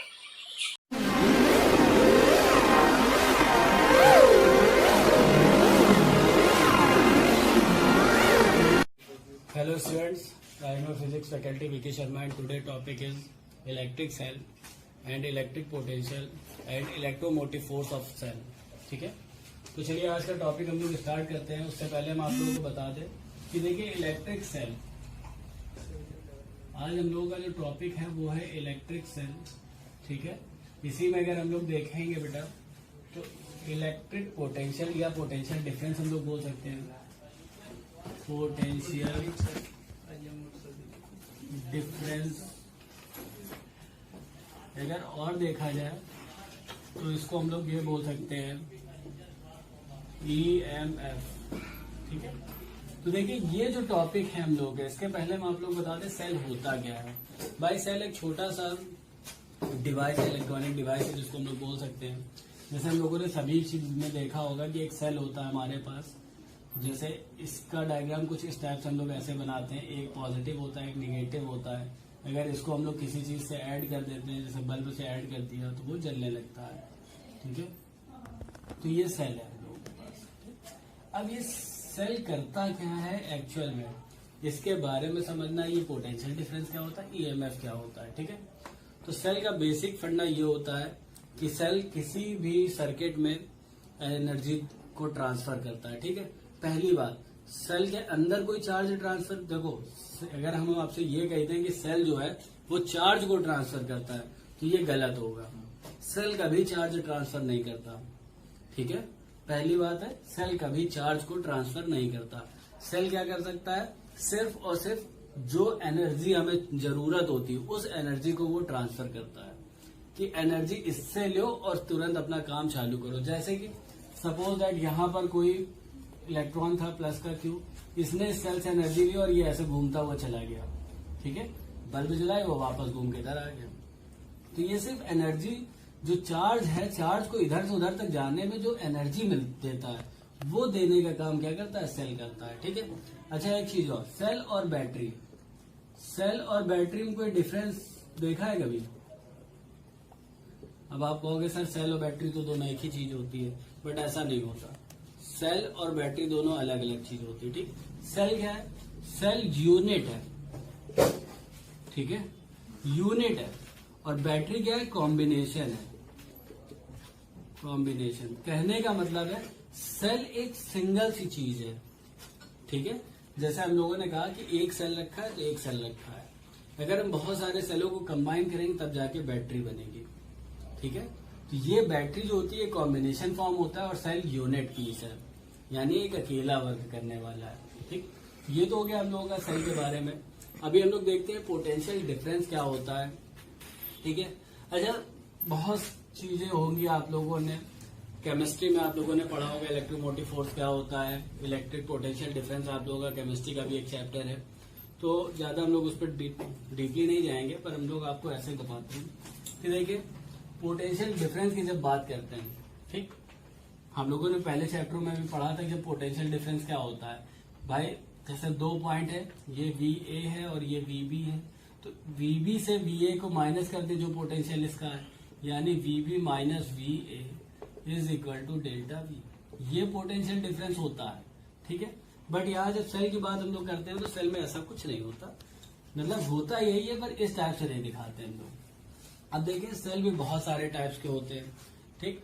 तो यहाँ पे कुछ चीजें हम आप लोगों को पहले क्लियर कर देंगे, उसके बाद आप लोगों को बताते हैं। जैसे सपोज करिए अब हमने एक कुछ जार ले लीजिए आप, ठीक है, जार के अंदर कोई सॉल्यूशन भर दिया है, ठीक है, ये कोई सॉल्यूशन भरा हुआ है। इस सॉल्यूशन के अंदर आप एक मेटल रॉड डाल दीजिए। अब मेटल रॉड आपकी मोस्टली जो यूज होती है वो जिंक होती है या लेड होती है, ठीक है, आपकी इच्छा जिस पे आप चाहो उस पे आप कर सकते हो, या आयरन रॉड भी डाल सकते हैं हम लोग। तो ये एक मेटल रॉड है, ठीक है, तो इसको हम लोगों ने लिख दिया मेटल रॉड, ठीक। ये जो है ये सॉल्यूशन है। अब किसका सॉल्यूशन है, अभी बात की बात है, ये सॉल्यूशन है, ठीक है। अच्छा, हमें पता होता है कि कोई भी मेटल रॉड है, इस रॉड में पॉजिटिव और निगेटिव, यानी पॉजिटिव और निगेटिव दोनों ही टाइप के चार्ज होंगे। ये तो हम लोगों को पहले से पता है कि किसी भी एलिमेंट में पॉजिटिव और निगेटिव दोनों ही चार्ज होते हैं, ठीक है। तो अभी इसमें क्या है, पॉजिटिव और निगेटिव दोनों ही चार्ज है, ठीक। अब सपोज करिए कि ये जो रॉड है ये जिंक है, ठीक है, और ये जो, फिर देखो अगर ये जिंक हम लेंगे तो ये जो सॉल्यूशन हो जाएगा इसको हम लोग क्या ले लेंगे, जिंक ऑक्साइड का सॉल्यूशन ले लेंगे, जिंक ऑक्साइड का, ठीक है। बात समझ में आ रही है, जिस चीज की रॉड उसी के ऑक्साइड के सॉल्यूशन ले लेते हैं हम लोग, ठीक। तो अब देखिए हुआ क्या है, जब हमने इस रॉड को इसमें डाला, ठीक है, तो रॉड क्या करेगा भाई, रॉड के अंदर से आयंस जो होते हैं, हम लोग पता है आयंस कितने टाइप्स के होते हैं, आयंस कितने टाइप से होते हैं, आयंस 2 टाइप्स होते हैं, पॉजिटिव आयन, निगेटिव आयन, ये तो हम लोगों ने पढ़ा होगा ना, ठीक है। तो आयंस 2 टाइप्स के होते हैं, जिसमें हम लोगों ने देखा हुआ है एक पॉजिटिव होता है और एक निगेटिव होता है, ठीक। तो जब हम इसमें रखेंगे इसको तो देखिए होगा क्या कि इस रॉड से पॉजिटिव आयन जो होंगे वो बाहर की ओर आ जाएंगे, क्या हो जाएंगे, बाहर की ओर आ जाएंगे, ठीक है। पॉजिटिव आयन जो होंगे वो क्या हो जाएंगे, बाहर की ओर आ जाएंगे, और निगेटिव आयन क्या होंगे, अंदर की ओर बचेंगे, ठीक है। तो जब पूरी रॉड से पॉजिटिव आयन बाहर आएंगे, पूरी रॉड से क्या होगा, पॉजिटिव आयन बाहर आएंगे, और इसको में क्या बचेगा, निगेटिव आयन बचेगा। यानी कहने का मतलब है पूरी रॉड कैसी हो जाएगी, निगेटिव हो जाएगी, और बाहर का जो ये सॉल्यूशन के अंदर जो होगा इसका पूरा पॉजिटिव क्या होगा, सॉल्यूशन में आ जाएगा। ये बात समझ में आ गई। तो इसे हम लोग कहते हैं ऑक्सीडाइजिंग होना, ठीक है। हिंदी में क्या, ऑक्सीडाइजिंग को ऑक्सीडाइजिंग ही कहते हैं। ऑक्सीडाइजिंग का मतलब होता है कि जब किसी भी चीज से पॉजिटिव अलग हो जाए, निगेटिव अलग हो जाए, ठीक है। जैसे ZnO4 का विलयन जब होता है, जैसे SO है, हाँ, सांद्रता भी कह सकते हैं, इस टाइप से कई कुछ बोलते हैं शुद्ध हिंदी में, हमें नहीं ध्यान आ रहा है, ठीक है। तो चलो फिलहाल यहाँ पे देख लेते हैं हम लोग। तो अब क्या ऑक्सीडाइजिंग हो गया, देखो ऑक्सीडाइजिंग होता है और ऑक्सीडेशन भी हम लोग बोल सकते हैं इसको, या रिडक्शन भी बोलते हैं। ऑक्सीडेशन में क्या होता है, पहले तो आप लोगों को कुछ बेसिक बातें हम बता देते हैं। जब ऑक्सीडेशन होता है हम लोगों के पास, ठीक है, तो ऑक्सीडेशन में हमेशा ये ध्यान रखिएगा नेगेटिव आयंस मैक्सिमम होते हैं, maximum number of negative ions, ठीक है। उसके बाद जब रिडक्शन होता है, रिडक्शन होगा तो इसमें maximum number of positive ion मिलते हैं हम लोगों को। ये बात समझ में आ रही है? तो जब ऑक्सीडेशन हम लोग देखेंगे तो मैक्सिमम नंबर ऑफ किसके मिलेंगे, नेगेटिव के। देखो अंदर का जो है इसमें ज्यादा से ज्यादा नेगेटिव बचे हैं, ठीक, और पॉजिटिव जितने वो कहाँ चले गए, लिक्विड फॉर्म में, सॉल्यूशन में चले गए, ठीक। तो ये जो हम लोगों का वो ऑक्सीडेशन हो गया। अब एक बात समझना कि अगर अब हम इससे हम लोग कोई चीज ऐड करते हैं, जैसे सपोज करो अब एक हमने इसमें डाल दिया, और जैसे ये है आपका, यहाँ पे देखिए जैसे ये हम लोगों ने किया था, हम लोगों ने बताया कि ये पूरा सॉल्यूशन ऐसे ऐसे भरा हुआ है, ठीक है। यहाँ पर सब में पॉजिटिव आयन आ गया है और इसके अंदर निगेटिव आयन है, ठीक है। अब यहाँ पे हमने एक वायर निकाला दिया, एक वायर हमने यहाँ लगा दिया।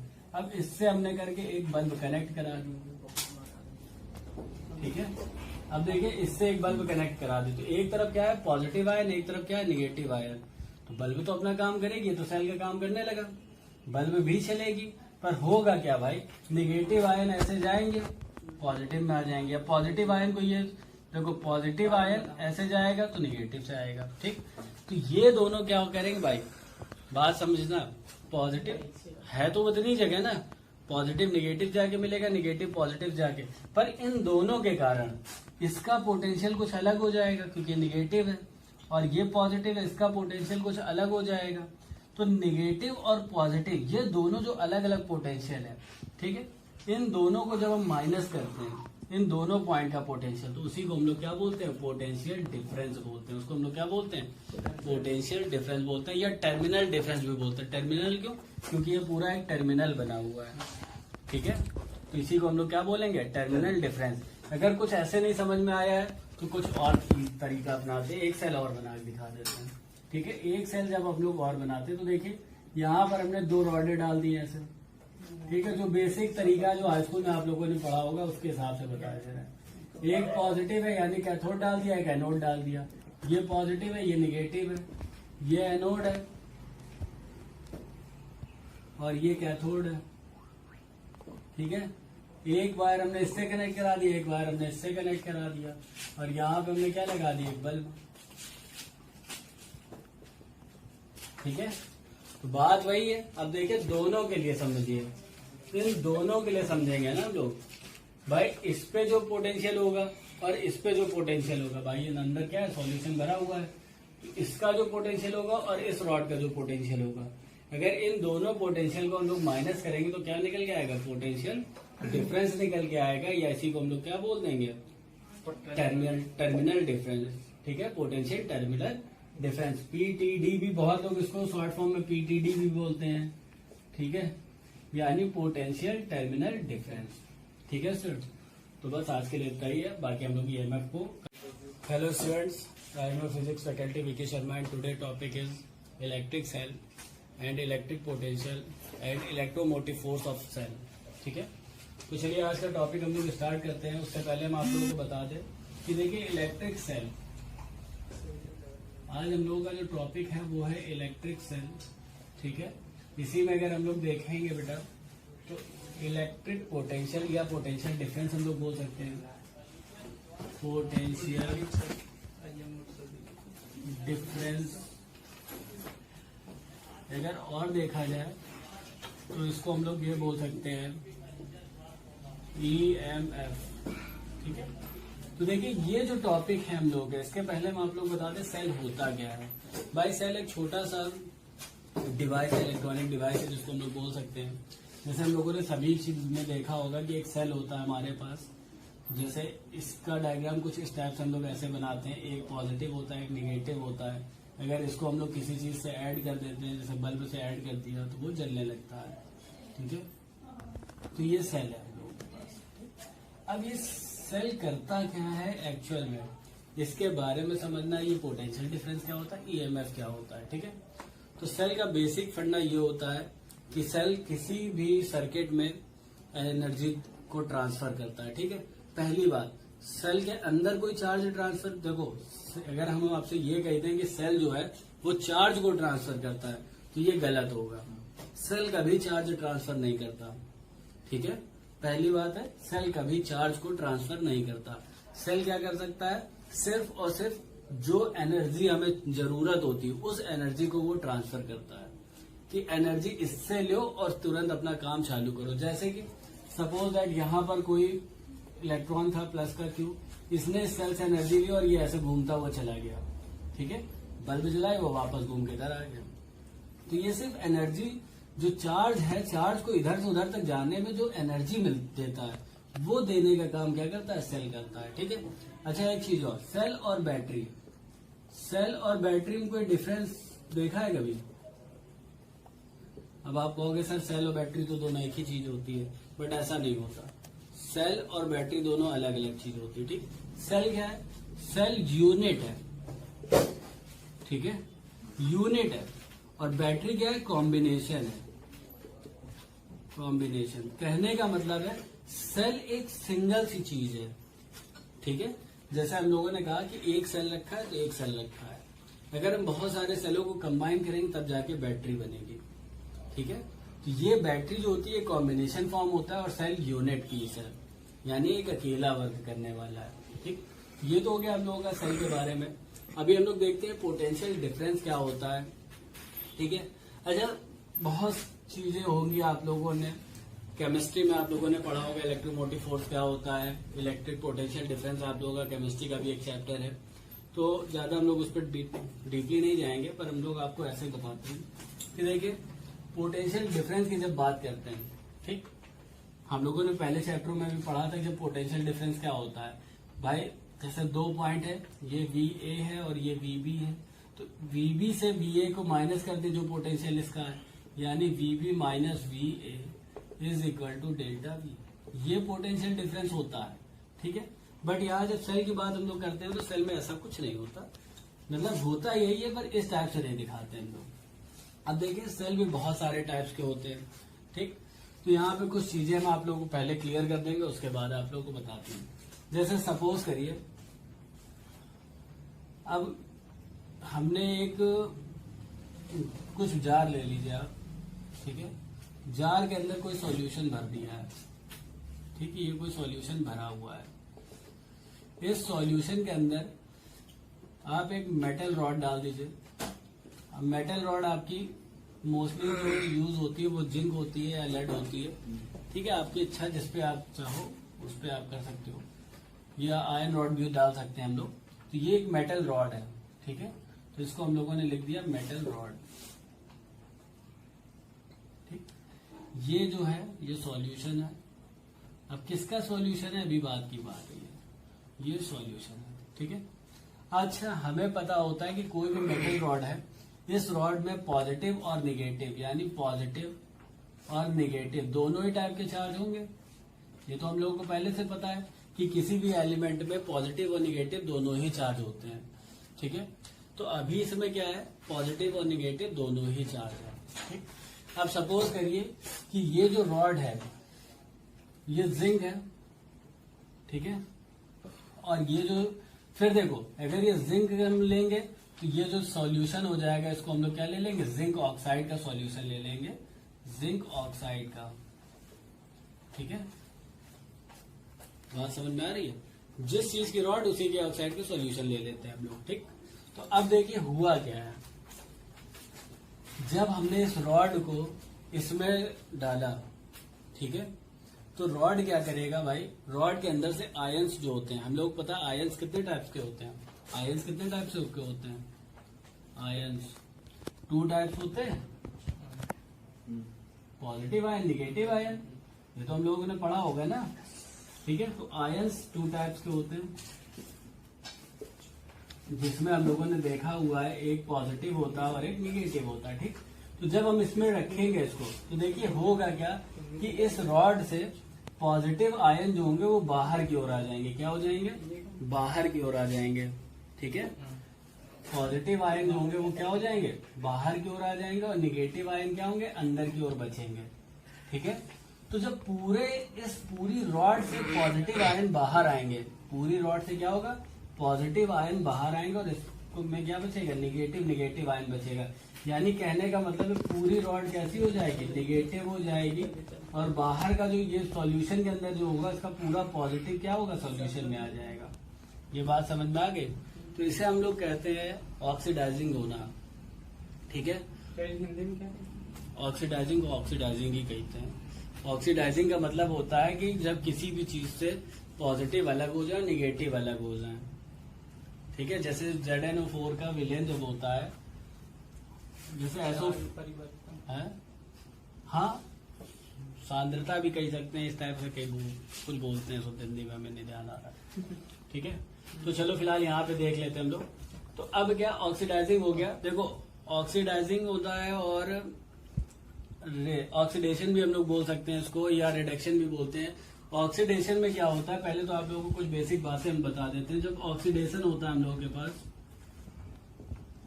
ठीक है, तो ऑक्सीडेशन में हमेशा ये ध्यान रखिएगा, नेगेटिव आयंस मैक्सिमम होते हैं, maximum number of negative ions. ठीक है। उसके बाद जब रिडक्शन होता है, रिडक्शन होगा तो इसमें maximum number of positive ion मिलते हैं हम लोगों को। ये बात समझ में आ रही है। तो जब ऑक्सीडेशन हम लोग देखेंगे तो मैक्सिमम नंबर ऑफ किसके मिलेंगे, निगेटिव के। देखो अंदर का जो है इसमें ज्यादा निगेटिव बचे हैं। ठीक। और पॉजिटिव जितने वो कहाँ चले गए, लिक्विड फॉर्म में, सॉल्यूशन में चले गए। ठीक। तो ये जो हम लोगों का वो ऑक्सीडेशन हो गया। अब एक बात समझना, कि अगर अब हम इससे हम लोग कोई चीज ऐड करते हैं, जैसे सपोज करो अब एक हमने इसमें डाल दिया, और जैसे ये है आपका, यहाँ पे देखिए जैसे ये हम लोगों ने किया था, हम लोगों ने बताया कि ये पूरा सॉल्यूशन ऐसे ऐसे भरा हुआ है। ठीक है। यहाँ पर सब में पॉजिटिव आयन आ गया है, और इसके अंदर निगेटिव आयन है। ठीक है। अब यहाँ पे हमने एक वायर निकाला दिया, एक वायर हमने यहाँ लगा दिया। अब इससे हमने करके एक बल्ब कनेक्ट करा दिया। ठीक है। अब देखिए इससे एक बल्ब कनेक्ट करा दी, तो एक तरफ क्या है, पॉजिटिव आयन, एक तरफ क्या है, निगेटिव आयन। तो बल्ब तो अपना काम करेगी, तो सेल का काम करने लगा, बल्ब भी चलेगी। पर होगा क्या भाई, निगेटिव आयन ऐसे जाएंगे, पॉजिटिव में आ जाएंगे। अब पॉजिटिव आयन को ये देखो, पॉजिटिव आयन ऐसे जाएगा तो निगेटिव से आएगा। ठीक। तो ये दोनों क्या करेंगे भाई, बात समझना, पॉजिटिव है तो उतनी जगह ना, पॉजिटिव निगेटिव जाके मिलेगा, निगेटिव पॉजिटिव जाके, पर इन दोनों के कारण इसका पोटेंशियल कुछ अलग हो जाएगा, क्योंकि निगेटिव है और ये पॉजिटिव है, इसका पोटेंशियल कुछ अलग हो जाएगा। तो निगेटिव और पॉजिटिव ये दोनों जो अलग अलग पोटेंशियल है, ठीक है, इन दोनों को जब हम माइनस करते हैं, इन दोनों पॉइंट का पोटेंशियल, तो उसी को हम लोग क्या बोलते हैं, पोटेंशियल डिफरेंस बोलते हैं। उसको हम लोग क्या बोलते हैं, पोटेंशियल डिफरेंस बोलते हैं, या टर्मिनल डिफरेंस भी बोलते हैं। टर्मिनल क्यों, क्योंकि ये पूरा एक टर्मिनल बना हुआ है। ठीक है। तो इसी को हम लोग क्या बोलेंगे, टर्मिनल डिफरेंस। अगर कुछ ऐसे नहीं समझ में आया है तो कुछ और तरीका अपनाते हैं, एक सेल और बना के दिखा देते हैं। ठीक है। एक सेल जब हम लोग और बनाते हैं तो देखिए यहाँ पर हमने 2 रॉडें डाल दी ऐसे। ठीक है। जो बेसिक तरीका जो हाई स्कूल में आप लोगों ने पढ़ा होगा उसके हिसाब से बताया जा रहा है। एक पॉजिटिव है यानी कैथोड डाल दिया, एक एनोड डाल दिया। ये पॉजिटिव है, ये निगेटिव है, ये एनोड है और ये कैथोड है। ठीक है। एक वायर हमने इससे कनेक्ट करा दिया, एक वायर हमने इससे कनेक्ट करा दिया, और यहाँ पे हमने क्या लगा दिया, एक बल्ब। ठीक है। तो बात वही है। अब देखिए दोनों के लिए समझिए, इन दोनों के लिए समझेंगे ना हम लोग भाई, इस पे जो पोटेंशियल होगा और इस पे जो पोटेंशियल होगा, भाई ये अंदर क्या है, सॉल्यूशन भरा हुआ है, तो इसका जो पोटेंशियल होगा और इस रॉड का जो पोटेंशियल होगा, अगर इन दोनों पोटेंशियल को हम लोग माइनस करेंगे तो क्या निकल के आएगा, पोटेंशियल डिफरेंस निकल के आएगा, या इसी को हम लोग क्या बोल देंगे, टर्मिनल डिफरेंस। ठीक है। पोटेंशियल टर्मिनल डिफरेंस, पीटीडी भी बहुत लोग इसको शॉर्ट फॉर्म में पीटीडी भी बोलते हैं। ठीक है। यानी पोटेंशियल टर्मिनल डिफरेंस। ठीक है सर। तो बस आज के लिए इतना ही है, बाकी हम लोग ईएमएफ को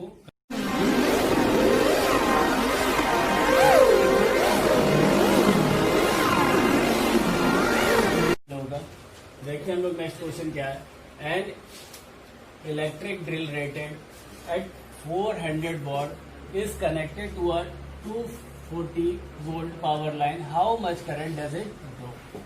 तो देखिए पहले तो यहाँ पे दो चीजें दी गई हैं, P की वैल्यू हमें दी गई है, जिसके आगे देखिए यहाँ पे वॉट लिखा है, इसका मतलब ये P की वैल्यू है, कितना है यहाँ पे 400 वॉट। उसके बाद देखिए वोल्ट में कितना दे रखा है 240 वोल्ट, ठीक है। चलिए तो ये दो चीजें तो हमें देखने के लिए मिली गई। हमें आई पूछा गया, सिंपली फॉर्मूला होता है P इज इक्वल टू क्या होता है बेटा, P is equal to I into V होता है।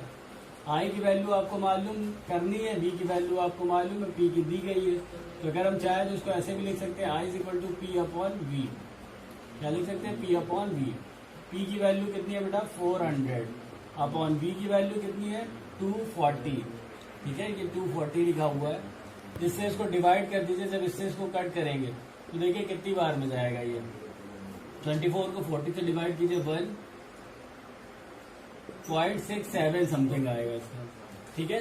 तो देखिए आई की वैल्यू कितनी आ गई 1.67 एम्पियर।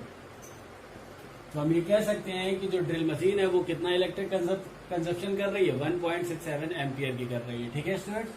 तो आज के लिए इतना ही है, बाकी कल के नेक्स्ट क्वेश्चनों में देखते हैं। नेक्स्ट क्वेश्चन हम लोगों का, there is current of 5 milli ampere in a wire, ठीक है। तो करंट है यानी आई की वैल्यू हमारे पास 5 मिली एम्पियर ये गिवन है। तो जो गिवन पार्ट होता है उसको हम लोग देख के लिख लेते हैं।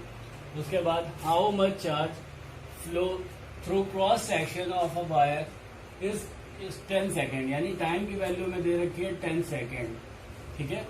If the current is due to flow of electrons, how many electron pass the wire in 10 second, ठीक है।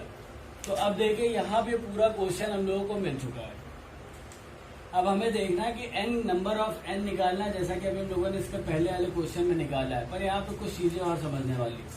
ये 10 मिली एम्पियर दे रखा है, मिली का मतलब होता है बेटा 5 इंटू 10 की पावर -3 एम्पियर, ठीक है। जहां मिली होगा वहां 10 की पावर -3 का मल्टीप्लाई कर देते हैं हम लोग। तो अब देखिए Q की वैल्यू निकाल लीजिए, तो Q इज इक्वल टू क्या होता है I इंटू टी। आई की वैल्यू कितनी है हमारे पास 5 इंटू 10 की पावर -3 इंटू 10।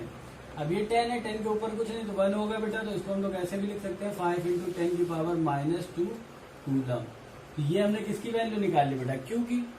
चलिए अब एक सेकंड फॉर्मूला और होता है Q is equal to NE का, जो अभी हम लोगों ने थोड़ी देर पहले और अप्लाई किया था। n निकालना है तो n इज इक्वल टू क्या हो जाएगा Q अपॉन E। तो देखिए बेटा यहाँ पे हम लोग लिख सकते हैं 5 इंटू 10 की पावर -2 अपॉन 1.6 इंटू 10 की पावर -19, क्योंकि अभी थोड़ी देर पहले मैंने आप लोगों को बताया कि E की वैल्यू जो होता है ये एलिमेंट्री चार्ज है, 1.6 इंटू 10 की पावर -19 कूलम होती है इसकी वैल्यू, ठीक है। तो चलिए देख लेते हैं इसको। भाई यहाँ से पॉइंट हटा दीजिए, 0 आ जाएगा। सेम वही प्रोसेस है, इसको काट लेंगे तो आपके पास कितना आएगा, अगर 2 से डिवाइड कर रहे हैं आप लोग तो यहाँ पे आपके पास 25 अपॉन 8 होगा। देखिए 25/8 इंटू, अब ये देखिए 10 की पावर -19 इसको अगर ऊपर ले जाएंगे तो ये प्लस का 19 हो जाएगा। तो 10 की पावर -2 इंटू 10 की पावर प्लस का 19 और सॉल्व कर लीजिए इसको, तो 25/8 इंटू 10 की पावर 17 -2 प्लस का 19, ये दोनों सब्ट्रैक्ट हो जाएंगे, इतना आ जाएगा। अब 8 का डिवाइड आप 25 में कर दीजिए, इसको जब कट करेंगे तो कितना आएगा, मेरे हिसाब से लगभग आएगा 3.1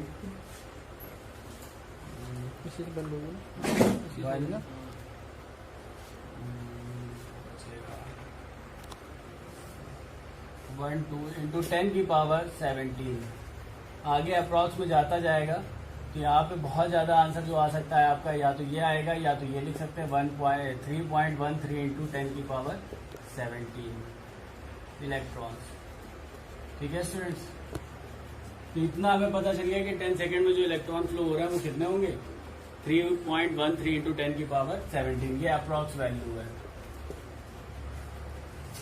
wire carries a current of 1 ampere, how many electrons pass a point in the wire in each second, ठीक है। तो यानी टाइम हमें दे रखा है, जब सॉल्यूशन हम लोग इसका देखेंगे तो पहले जो जो चीजें हमें दे रखी है, यानी टाइम इज इक्वल टू दे रखा है 1 सेकेंड, ठीक है। उसके बाद आई की वैल्यू हमें दे रखी है 1 एम्पियर। अब उसने हमसे पूछा है कि how many electron pass a point in the wire in each second, यानी इलेक्ट्रॉन यानी नंबर ऑफ इलेक्ट्रॉन हमें बताना है कितना है, ठीक है। तो आई और टी से तो निकलेगा नहीं, सबसे पहले हमें क्या निकालना होगा, चार्ज, टोटल चार्ज इसमें कितना है। तो क्यू का फॉर्मूला क्या होता है, Q is equal to I into T. तो देखिए Q is equal to I की वैल्यू भी 1 है और टी की वैल्यू भी 1 है, तो यहाँ टोटल कितना आ जाएगा 1 कूलम, यानी चार्ज हमारे पास कितना है 1 कूलम का है। अब देखिए एक फॉर्मूला क्यू का और होता है, Q is equal to N E, ठीक है। तो देखिए यहां से हमें एन निकालना है, तो एन इज इक्वल टू क्या हो जाएगा, क्यू अपॉन ई, ठीक है। अब ये क्यू अपॉन ई है। अच्छा सभी लोग सब लोग जानते हैं बेटा कि जो ई होता है ये एलिमेंट्री चार्ज होता है और इसकी वैल्यू कितनी होती है 1.6 इंटू 10 की पावर माइनस 19 कूलम। ये एलिमेंट्री चार्ज है, यानी किसी भी छोटे से छोटे पार्टिकल चाहे इलेक्ट्रॉन हो चाहे प्रोटॉन, उस पर इतना चार्ज होगा ही, ठीक है। तो चलिए देख लेते हैं, N is equal to Q upon E है, तो N is equal to Q की वैल्यू हमारे पास कितनी है बेटा 1 कूलम, ई की वैल्यू 1.6 इंटू 10 की पावर माइनस 19 कूलम। इसको जब सॉल्व करेंगे हम लोग तो सॉल्व करके देख लेते हैं कि 1 है, देखिए यहाँ से पॉइंट हटा देंगे तो ऊपर 0 आ जाएगा, नीचे कितना होगा 16 इंटू 10 की पावर माइनस 19। अगर आप चाहें तो इस 10 की पावर माइनस 19 को आप ऊपर ले जाएंगे तो 10 की पावर कितना हो जाएगा प्लस का 19, ठीक है। यहाँ हम लोग ऐसे लिखते हैं, इसको कट कर दीजिए 5 में और 8 में, 2 से डिवाइड कर दिया इसको हम लोगों ने, तो आ गया 5 इंटू 10 की पावर 19 अपॉन 8। अब देखिए 8 है, ये 5 से डिवाइड तो होगा नहीं, यहाँ 19 है, यानी हम ये बोल सकते हैं 10 की पावर कितनी है 19 है, इसमें से एक 0 यानी एक 10 निकाल लें, तो यहाँ पे हम कितना कर सकते हैं 50 कर सकते हैं, 50 इंटू 10 की पावर 18 लिख सकते हैं अपॉन में 8 से इसको काटेंगे तो कितना आएगा बेटा 6.25 इंटू 10 की पावर 18 इलेक्ट्रॉन्स। ये आप लोगों का आंसर हो जाएगा बेटा। यानी हम कह सकते हैं कि जो इस सेकेंड में जो इलेक्ट्रॉन पास आउट हो रहे हैं किसी वायर से वो कितने 6.25 इंटू 10 की पावर 18 इलेक्ट्रॉन है, या इसको अप्रॉक्सली आप लेना चाहें तो आप इसको अप्रॉक्सली में ये भी लिख सकते हैं 6.3 इंटू 10 की पावर 18, ठीक है। ये अप्रॉक्स आंसर होगा और ये करेक्ट आंसर होगा, ठीक है। क्वेश्चन है a current of 6 एम्पियर, देखिए current of 6 ampere is down from a 120 volts line. What power is being developed? How much energy in joule? ठीक है, पहले तो उसने हमसे पूछ लिया है कि अगर करंट 6 एम्पियर का है, यानी I की वैल्यू हमें दे रखी है 6 एम्पियर, ठीक है, और V की वैल्यू हमें दे रखी है 120 वोल्ट, ठीक है। तब उसने हमसे क्या पूछा है, पावर की बात की है कि पावर होगा कितना। उसके बाद उसने कहा how much energy in joule, तो एनर्जी तो जूल में है ही है, तो एनर्जी को जूल में कन्वर्ट करने की जरूरत नहीं रहती। फिर उसने पूछा इन KWH यानी किलोवाट आवर, तो इसमें हमें बताना पड़ेगा, तो थोड़ा सा चेंजमेंट करना पड़ेगा। Is expended if the current is drawn stand by for 1 week, यानी 1 वीक के लिए पूछा है उसने। कितने टाइम के लिए पूछ रहा है, 1 वीक के लिए पूछ रहा है। तो चलिए देखते हैं, सॉल्व कर लेते हैं। पहले तो यहाँ से पावर निकाल लीजिए, पावर का सिंपली फॉर्मूला होता है P is equal to V into I, कल लगा भी चुके हम लोग ना। तो देखिए 120 इंटू 6, आंसर सबको पता है कितना आएगा 720 वाट। एक तो ये हो गया। उसके बाद जब उसने हमसे कहा है, क्या कहा है, जब टाइमिंग की बात हो रही है, ठीक है, टाइमिंग की बात होती है, तो यहाँ पे हम लोगों को थोड़ा सा ध्यान देना होगा। अब टाइमिंग की बात करिए तो VIT का फॉर्मूला अप्लाई कर दीजिए आप लोग, ठीक। पर अब टाइम कितना होगा, तो चलिए पहले टाइम निकाल लेते हैं। तो time is equal to 1 week है। 1 वीक को अगर हम लोग सॉल्व कर लें तो ये कितना बन जाएगा, तो बताया भाई 1 वीक अगर आप लोग सॉल्व करेंगे तो कितना बनेगा, 1 वीक में कितने डेज होते हैं 7 आवर्स कितने होते हैं 24, और एक दिन में सेकंड कितने होते हैं मिनट कितने होते हैं? 60 हर घंटे में, ठीक है। और हर मिनट में कितने हो गए? 60। इनका अगर आप मल्टीप्लाई कराएंगे तो आपको 1 वीक का टाइमिंग निकल आएगी सेकंड में, इन सेकंड रेशियो आ जाएगा। ये जो आएगा ये सेकंड का रेशियो होगा। उसके बाद जब आप लोगों को निकालना है तो देखिए जूल में निकालने के लिए ज़्यादा मेहनत करने की जरूरत नहीं है। P = V × IT लगा दीजिए, VIT, ये फॉर्मूला अप्लाई कर दीजिएगा, डायरेक्ट आंसर आएगा। यानी V की वैल्यू कितनी है? 120। I की वैल्यू जो हम लोगों ने निकालेंगे इससे, जो हम नहीं निकाल रहे हैं आप निकालेंगे 60 × 60। और T की वैल्यू जो है रख ही चुके हम लोग, और यहाँ 6 एम्पियर, ठीक है। इनका अगर आप मल्टीप्लाई कराएंगे तो ये आंसर किसमें निकल के आएगा? जूल में। अच्छा, अब एक चीज़ और, अगर यही आपसे कहा गया था किलोवाट आवर में, तो 1 किलोवाट आवर इक्वल टू कितना होता है? 1 kilowatt hour equal to 3.6 into 10⁶ joule होता है, ठीक है। यानी यहाँ पे आप जो भी आंसर निकालेंगे उसी में इसका डिवाइडेशन दे दीजिएगा। यानी ये कह सकते हैं हम लोग कि 120 into 7 into 24 into 60 into 60 into 6 upon 3.6 into 10⁶। इसको आप लोग सॉल्व करेंगे तो आप लोगों का आंसर निकल आएगा। एक आंसर आपका यहाँ से आएगा, एक आंसर आपका यहाँ से आएगा, ठीक है। तो नोट कर लीजिए इसको सॉल्व करने के लिए। गुड मॉर्निंग स्टूडेंट्स, आज का टॉपिक है स्टूडेंट्स इलास्टिसिटी। ध्यान से देखो बेटा, इलास्टिसिटी तुम लोग देखो, तुम लोग बगल में भी इलास्टिसिटी, ठीक है। ये जो है ये फिजिक्स सेकंड का फर्स्ट चैप्टर है, ठीक है। तो इस पूरे चैप्टर में हमें इलास्टिसिटी के बारे में बताया गया कि इलास्टिक होता क्या है, इलास्टिसिटी है क्या। तो इसको थोड़ा सा जब हम लोग अपने हिसाब से समझेंगे तो देखिए, जैसा कि हमें नाम से समझ में आता है इलास्टिक, ठीक है।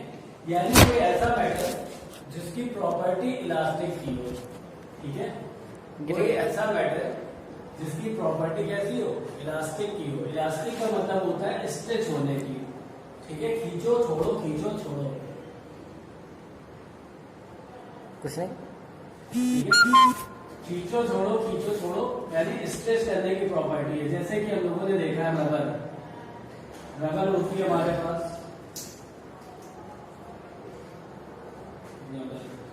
ठीक है। या कोई भी ऐसा ऑब्जेक्ट, जैसे हम लोगों ने देखा होगा रबर को हम लोग अगर पकड़ के खींच दें तो उसकी लेंथ बढ़ जाती है, पर जैसे ही वापस छोड़ते हैं तो वो वापस अपनी जैसे जितनी शेप में होती है उतने में आ जाती है, ठीक है। जैसे अगर एल इसकी लंबाई थी तो स्ट्रेच किया हम लोगों ने तो कितना हो गया? डेल्टा है। पर जैसे इसको हम लोग छोड़ेंगे तो वैसे कितने पे आ जाएगी? ये एल पे आ जाएगी। तो ये इलास्टिक बिहेवियर होता है, ठीक है। ऐसे बहुत सारे मैटर होते हैं, या ऐसे बहुत सारे मैटर होते हैं कि जिनमें इलास्टिसिटी का जो ये बिहेवियर है ये होता है, ठीक है। तो अब देखिए, जैसे रबर हम लोगों ने एक पॉइंट पे बोल दिया, दूसरा देखिए आप, जैसे सपोज करिए एक बॉल है, एयर बॉल देख लीजिए, ठीक है। एयर बॉल में जब हम लोग ऐसे देखा होगा हम लोगों ने, जब इसको हम लोग प्रेस करते हैं तो फोर्स अप्लाई किया तो इसका शेप चेंज हो जाता है, पर जैसे इसको छोड़ते हैं तो अंदर से भी एक फोर्स अप्लाई होता है, ये पूरे वापस कैसे बन जाती है? पूरे शेप में फिर से आ जाती है। तो ये जो बिहेवियर होता है इसको हम लोग क्या बोलते हैं? इलास्टिक बिहेवियर बोलते हैं, ठीक है। इसके अकॉर्डिंग जो ऑब्जेक्ट होते हैं वो कुछ अलग अलग टाइप में दिए गए हैं। जैसे फर्स्ट हमें बोला था इलास्टिक, ठीक है, इलास्टिक। सेकंड प्लास्टिक, ठीक है। एंड थर्ड रिजिड बॉडी, ठीक है। तो इलास्टिक, प्लास्टिक और रिजिड बॉडी, इन तीनों में डिफरेंसेस क्या है तो इसको हम लोग समझ लेते हैं। देखो, इलास्टिक में सबसे ज्यादा इलास्टिसिटी का जो बिहेवियर होता है, यानी जो इसकी प्रॉपर्टी होती है वो सबसे ज्यादा होती है, यानी मैक्सिमम होती है। मैक्सिमम इलास्टिक बिहेवियर होता है, इलास्टिक बिहेवियर, ठीक है। अब मैक्सिमम इलास्टिक बिहेवियर का क्या मतलब हुआ भाई? जैसे हम लोगों ने गेटेस की बात की, गेटेस को खींचा और छोड़ दिया तो वापस अपने जैसे आ गया, ठीक। अब हम लोग प्लास्टिक की बात करते हैं। तो प्लास्टिक में क्या होता है कि इनके अंदर इलास्टिक बिहेवियर नहीं होता। जैसे इस पे अगर हम फोर्स अप्लाई करेंगे तो मुड़ तो जाएगी पर पूरी तरह से अपने शेप में वापस नहीं आती है, ठीक है। यानी कहने का मतलब है कि फोर्स अप्लाई करने में इसमें चेंजमेंट तो आ जाएगा, स्ट्रेन तो कंपलसरी है, स्ट्रेन आ जाएगा। या आप लोग ऐसे बोलते हैं कि शेप चेंजमेंट होता है, shape changement, but not reach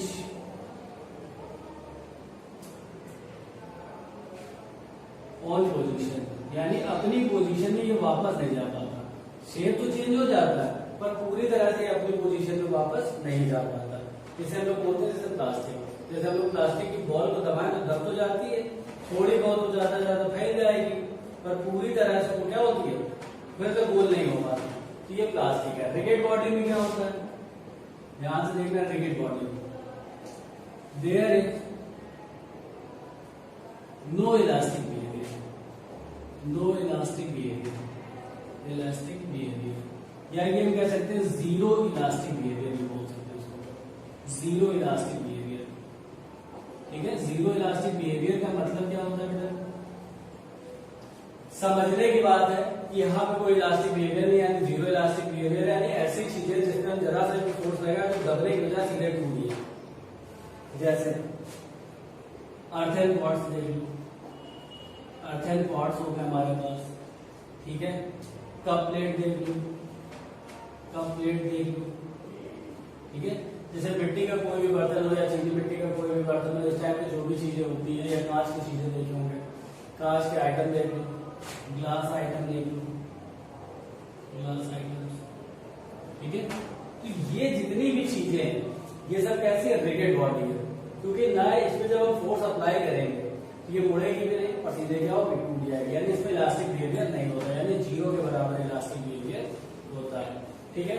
तो ये तो लोगों ने बात कर ली जो मैटर हमारे हैं इलास्टिसिटी में, जो मैटर हम लोग यूज करते हैं, तो मैटर हम लोगों ने 3 प्रॉपर्टीज में डिवाइड कर लिया है, तो उसके अकॉर्डिंग चलिए इसको हटा देते थोड़ी देर के लिए। अब देखते हैं यहाँ पे जो सबसे कॉमन थिंग आएगी वो आएगी स्ट्रेस और स्ट्रेन की। स्ट्रेस क्या होता है इसको समझते हैं। स्ट्रेस, अब स्ट्रेस नाम से दिख रहा है किसी चीज को तनाव में दे देना, ठीक है, यानी स्ट्रेस में डाल देना। स्ट्रेस क्या होता है, एक फोर्स होता है, ठीक है, यानी per unit area apply force, applying force, force of per unit area, unit area known as stress, ठीक है। यानी कहने का मतलब है कि स्ट्रेस की जब हम लोग बात करेंगे तो स्ट्रेस इज इक्वल टू होता है एफ अपॉन ए, ठीक है। यानी पर यूनिट एरिया का जिसको हम लोग वैसे करके देखें तो फोर्स अप्लाई किया यूनिट एरिया, यानी 1 अपॉन ए पर जो फोर्स अप्लाई हुआ है उसकी बात हम लोगों ने किया, तो एफ इंटू 1 अपॉन ए, यानी हम लोग देख सकते हैं इसको क्या लिख सकते हैं, एफ अपॉन ए। तो ये फॉर्मूला बन गया स्ट्रेस का।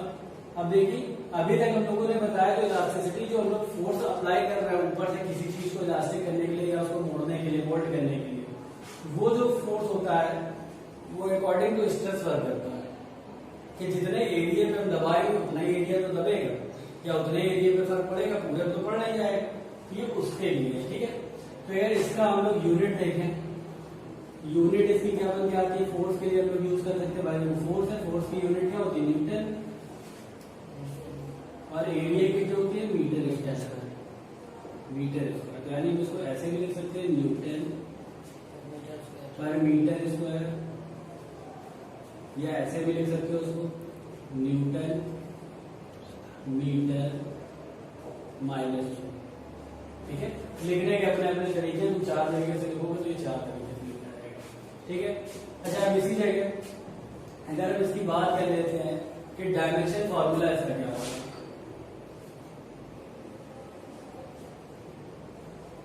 डायमेंशन फॉर्मूला क्या होगा इसका, ठीक है। तो देखिए जब डायमेंशन फॉर्मूले की हम लोग बात कर रहे हैं तो एफ है और ए है। एफ का फॉर्मूला क्या होता है, एम इंटू ए, अगर पूरा नहीं आ तो उसको ब्रेक कर दो। देखो फॉर्मूला है एफ अपॉन ए, इसको अगर हम लोग ब्रेक करेंगे तो क्या हो जाएगा, एम इंटू ए अपॉन ए, ठीक है। ये mass into acceleration upon area. तो आप देखिए मास के लिए हम लोग किसका यूज करते हैं, कैपिटल एल का, ठीक है, ये डायमेंशन फॉर्मूला है। और एक्सेलरेशन का कितना होता है, एल टी माइनस 2, ठीक है। अगर नहीं पढ़ा है तो उसको डायमेंशन एनालिसिस वाले चैप्टर में भी पढ़ा देंगे, ठीक है, जल्दी आ जाएगा। और एरिया के लिए हम लोग क्या यूज करते हैं, L2। अब इस पूरे को अगर सॉल्व करें तो m तो अपनी जगह है ही है, L ये वाला ऊपर चला जाएगा तो क्या हो जाएगा, L माइनस 2 हो जाएगा, और a के लिए प्लस का है तो कितना हो जाएगा, L माइनस 1 T माइनस 2, ठीक है। देखो ये जो L है, अगर एक L ऊपर है और L2 नीचे, अगर ये ऊपर जाएगा बेटा तो L इंटू L माइनस 2 हो जाएगा। ऊपर यहाँ पे क्या है, L कुछ नहीं तो 1 हो गई, माइनस 2 प्लस 1 कितना होता है, माइनस 1, L माइनस 1, ये चीज वही चीज वहां हम लोगों ने लिख दी है, M L minus 1 T minus 2, clear है। नेक्स्ट क्वेश्चन दिया हुआ है, resistor of 20 ohm 40 ohm and 50 ohm are connected in parallel across 50 volt power source, find the equivalent resistance of the circuit and the current in each resistor, ठीक है।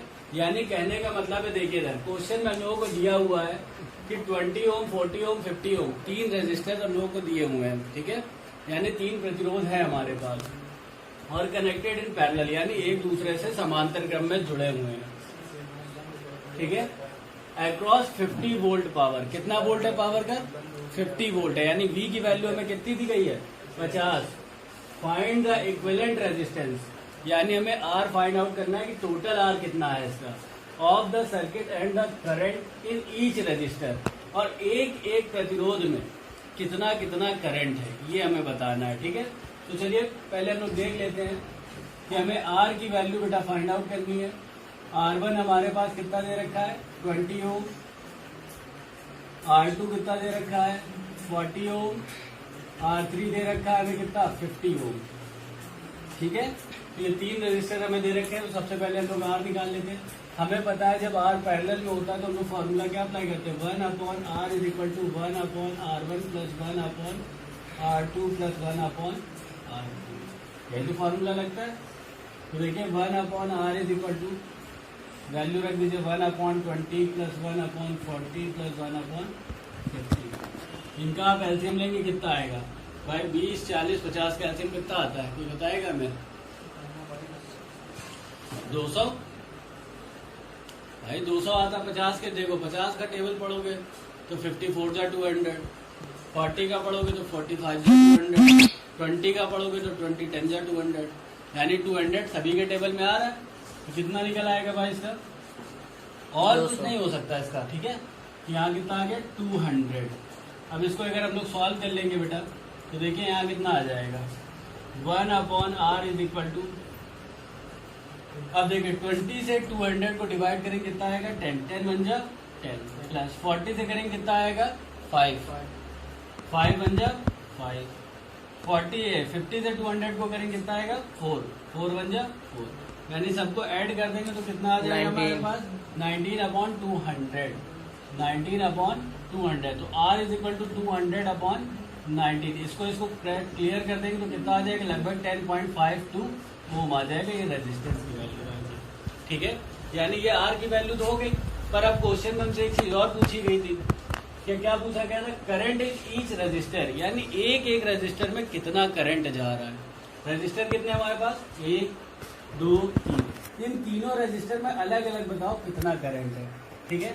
अच्छा question में हमें एक वैल्यू और दी थी जिसको हम लोग ये बोला था 50 वोल्ट, यानी V की वैल्यू हमें मालूम है कितनी है, 50 वोल्ट, ठीक है। अच्छा P का फॉर्मूला देखिए क्या होता है, अभी थोड़ी देर पहले बताया था, P is equal to V into I होता है। I अगर हमें निकालना है तो हम लोग क्या लिख सकते हैं, P अपॉन V लिख सकते हैं। तो पहले के लिए निकाल लीजिए भाई, R1 रजिस्टर के लिए हम लोग अगर निकालते हैं तो देखिए यहाँ पे क्या आ जाएगा, I निकालना है हमें, ठीक है। I पावर कितना है, 50, ठीक है। अच्छा एक चीज और देखो, V इज इक्वल टू अगर हम IR का लगा दें तो भी तो हो जाएगा, पावर हमें दिया नहीं है, इसलिए हम लोग यहाँ काम करते हैं V is equal to formula थोड़ा चेंज करते हैं। V इज इक्वल टू हम लोग लगाते हैं आई आर का, ठीक है। आर हमें फाइंड आउट कर दिया हुआ है, आई हमें फाइंड आउट करना है। तो देखिए आई इज इक्वल टू क्या हो जाएगा, V अपॉन आर का, ये फार्मूला बन जाएगा, ठीक। तो देखिए आई निकालना R1 के लिए, तो यहाँ पे देखिए हम लोग क्या करेंगे, I is equal to V upon R1। V की वैल्यू कितनी है, 50 है। R1 की वैल्यू कितनी है हमारे पास, 20 है। 0 से 0 कट, इसको कट करेंगे तो कितना आएगा, 2.5 एम्पियर। उसके बाद देखिए सेकेंडली आई की वैल्यू निकालेंगे, यहाँ कितना हो जाएगा, V अपॉन R2, यानी 50 अपॉन R2 की वैल्यू कितनी है, 40 है, ठीक है। 0 से 0 कट करेंगे और इसको सॉल्व करेंगे तो कितना आएगा भाई, 1.5 1.5